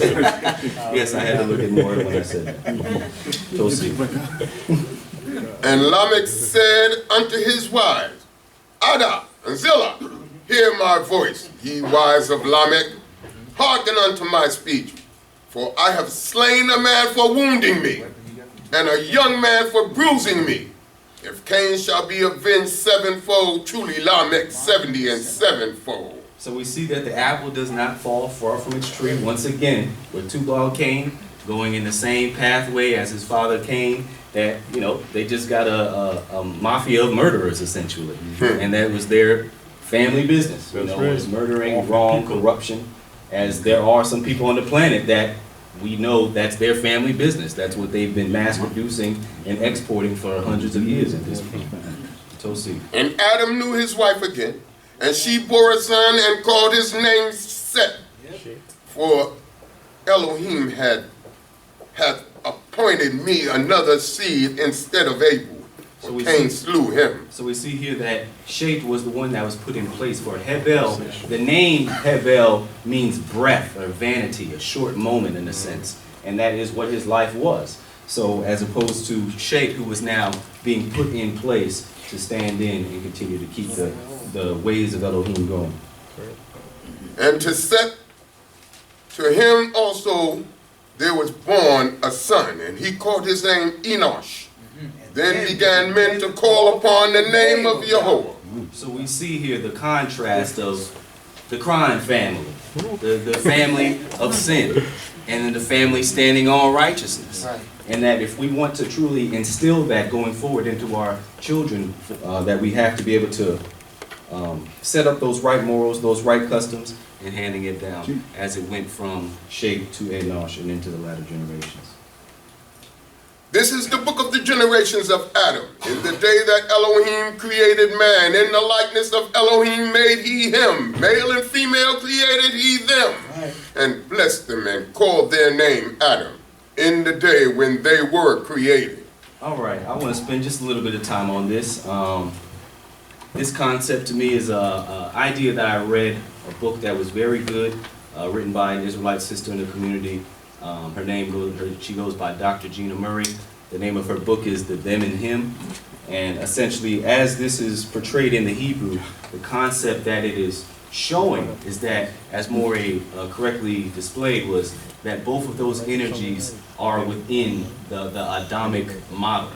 All right, so when you had the breaking forth of the Nequeba, of the female, that you actually show that, okay, now that these energies are in two separate forms, they're still supposed to be operating with one mission.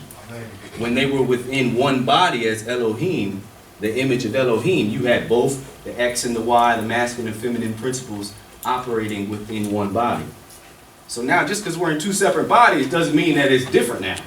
You know, it's still supposed to be man and woman operating with one thought, one vision. That's why Cain came on the scene, because there was another thought put into the mix during the times of that conception, which now brings forth two children that are warring with one another, two energies warring with one another. So we have to be in line, even if we are in two vessels, we have to still be in line with one another in how we walk and deal with it. Tosi. Yeah, very nice. And Adam lived 130 years and begot a son in his own likeness, after his image. and called his name Shem. And the days of Adam after he begot Seth were 800 years, and he begot sons and daughters. And all the days that Adam lived were 930 years, and he died. And Seth lived 105 years and begot Enosh. And Seth lived after he begot Enosh 807 years and begot sons and daughters. And all the days of Seth were 912 years, and he died. And Enosh lived 90 years and begot Kenan. And Enosh lived after he begot Kenan 815 years and begot sons and daughters. And all the days of Enosh were 905 years, and he died.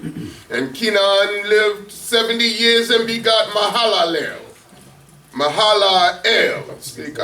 And Kenan lived after he got Mahalalel 840 years and begot sons and daughters. And all the days of Kenan were 910 years, and he died. And Mahalalel lived 65 years and begot Yered. And Mahalalel lived after he begot Yered 830 years and begot sons and daughters. And all the days of Mahalalel were 895 years, and he died. All right, so we see that from Adam all the way down to Mahalalel that there is a decrease in the amount of years that they're living, from Adam living 930 years to now Mahalalel, he's living under 900. So let's look very closely at these next few that I mentioned. And Yered lived 162 years and begot Enoch. And Yered lived after he begot Enoch 800 years. And he begot sons and daughters.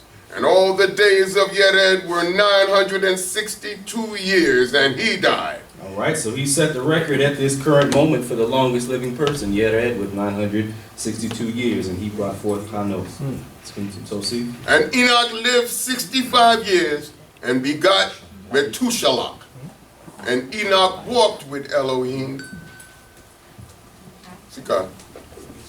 And Enoch walked with Elohim after he begot Methuselah 300 years and begot sons and daughters.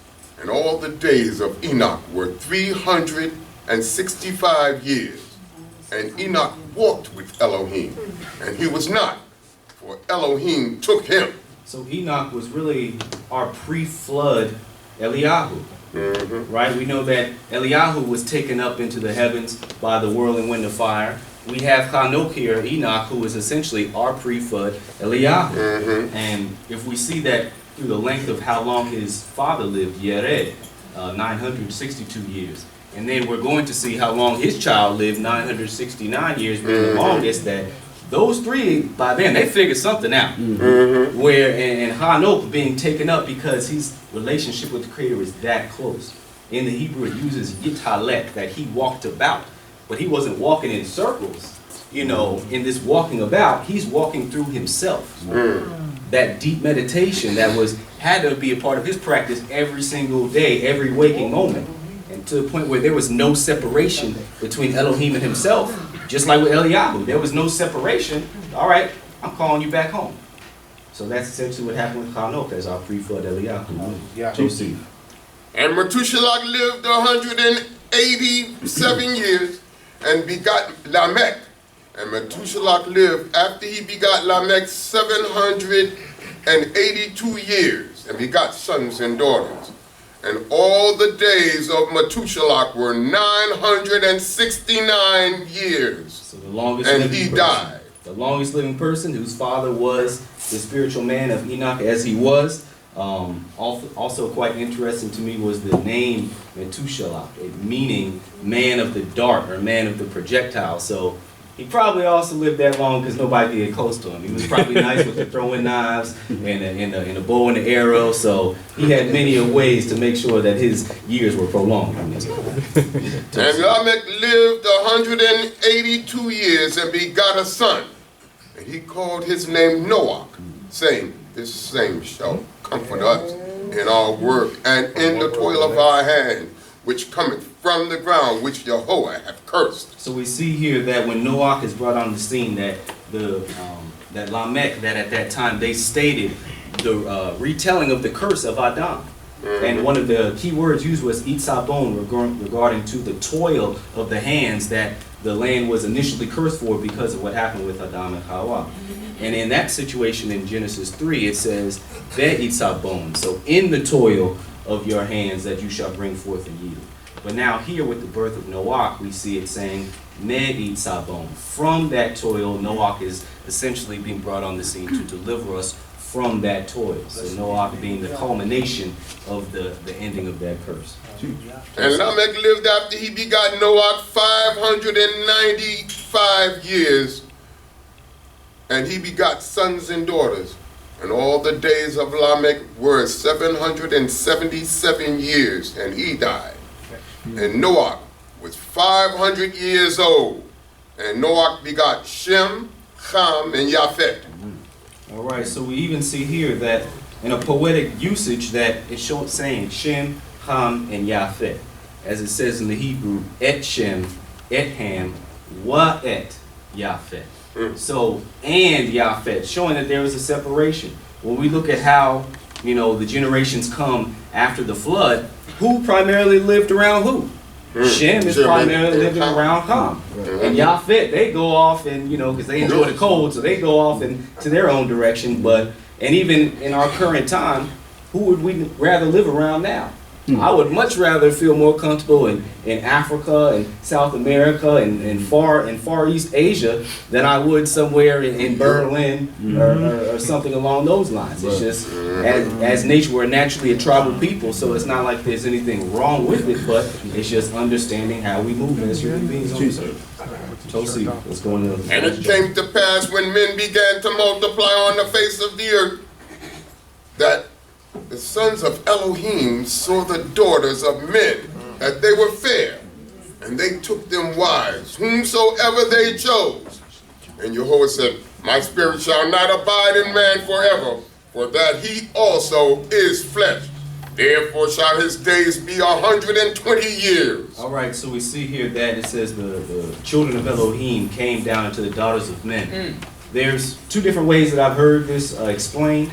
One of them, of course, being heavenly beings that have come down and actually, cohabitated with the children of Adam, bringing forth giants and what have you. And we do, they're finding big bones in certain places, locations, and what have you. Another way that I've heard this explained is that B'nai Elohim is essentially sons of rulers, children of on a caste system in a sense. They're the high priestly class, and they are now going into the peasant class, taking advantage, deceiving, corruption. And that's really not that much different than what goes on in our modern day, where the Europeans, just throwing it out there, they set up this caste system so where somebody has to be on the bottom, and now they have a pool of people that they can constantly go to for the kidnappings, for the harvestings, for this, that, and the third that they are doing to our people by keeping us in that low state, so that they always have a pool of people to go into and do wickedness with. And then we also see here that it mentions 120 years. That is not mentioning how long an individual can live, because even after the flood, Abraham lives 175, but how this is mentioning 120 until the flood. The Nephilim were in the earth in those days, and also after that, when the sons of Elohim came in unto the daughters of men, and they bore children, to them, the same were the mighty men that were of old, the men of renown. So we see here Nephilim, the great ones, or Nephilim being the fallen ones. They have fallen from a certain state. But then it goes on to say that they are men of renown. And I'm kind of curious of what kind of reputation they had for doing what. There's a lot of people out there that consider themselves throwing a wicked Olympics of who can do certain things the most, who can smoke the most, who can drink the most, who can sleep with the most girls, or the most boys, all these things that are wicked competitions. that we set up amongst each other, and especially for some of for young sons and daughters that are in high school and college, you got to be careful to not get caught up in those kind of competitions that people set up. I mean, you know, I was young once, and I'm still not that old now, but just thinking of how people would, you know, boast about wickedness. So you're renowned, you got a reputation, but do you want your reputation to be for right, or do you want it to be for everything else out there that people are doing, that they're calling and repackaging as right? So see. And Jehovah saw that the wickedness of man was great and near, and that every imagination of the thoughts of his heart was only evil continually. And repented Jehovah that he had made man on the earth, and it grieved him at his heart. So we see that what Yah looks at is the inclination, the yetzer, as it uses in the Hebrew, that inclination or the forming of those thoughts, those emotions within ourselves of what is our true intention? How do we truly plan to serve Yah with the most of our heart, with the most of our soul? Or are we just giving a little bit to put up the show like we're doing? Right. It is Yah that looks and pierces at those things, not just the facade of our physical. Exactly. So it is because of that inclination that had just been turned to wholly what was wrong. Is what the Creator said, okay, I might as well wipe all y'all out of here, start the slate anew, because the inclinations on a worldwide scale have been dropped down to, you know, levels of wickedness that it could not come back from. And we're in a time now where there's wickedness that is being, you know, exported from this country, from other countries. We have to be the ones to push the balance back up for righteousness, so that the Creator doesn't even cross his mind of there's not even 10 of them down there, like in Saddam with Abraham. So let me just wipe them all out of there. We want to make sure that we're standing for right. Amen. And then we also see that it grieved the Creator, that he was vexed because of what took place. And even there it shows in the same emotion that the Creator expressed, as it says in the Hebrew, the yit atzev, which goes back to the itzavon, the toil of our hands. So now the Creator is also vexed because of all these things that took place that we brought upon ourselves, and now the Creator is mourning, ultimately, for his creation, going off of the blueprint that we were created to stay on. So see. And Jehovah said, I will blot out man whom I have created from the face of the earth, both man and beast, and creeping thing and fowl of the air, for it repenteth me that I have made them. But Noah found grace in the eyes of Yah. And that is something that we should all be looking to try to do, to find grace in the eyes of Elohim. There's plenty of people in our history that have found grace in the eyes of Elohim and man. And we should try to find ourselves in that lot. Because when you are truly in line with the Creator of heaven and earth, that he's already going to make all of your enemies be at peace with you. And those that aren't your enemies, those that are your friends, they will benefit from your blessing as well. So we should all seek to be there.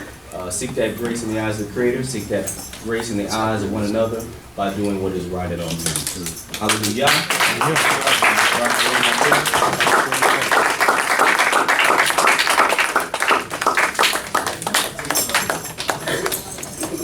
Hallelujah. Let's give both of our teachers a round of applause. I didn't feel as good, but I still did it. Shemuel, Natanyahu. Blessed be the name of the Holy One of Israel. Please stand before Yah, as I would even say the words of the blessing pronounced by the Kohanim, the priests, found in the book of Numbers, the 6th chapter, the 24th verse. Hallelujah. Yivarech ka Yehovah wa yishmarecha. Ya'ir Yehovah panayo elecha vechunecha.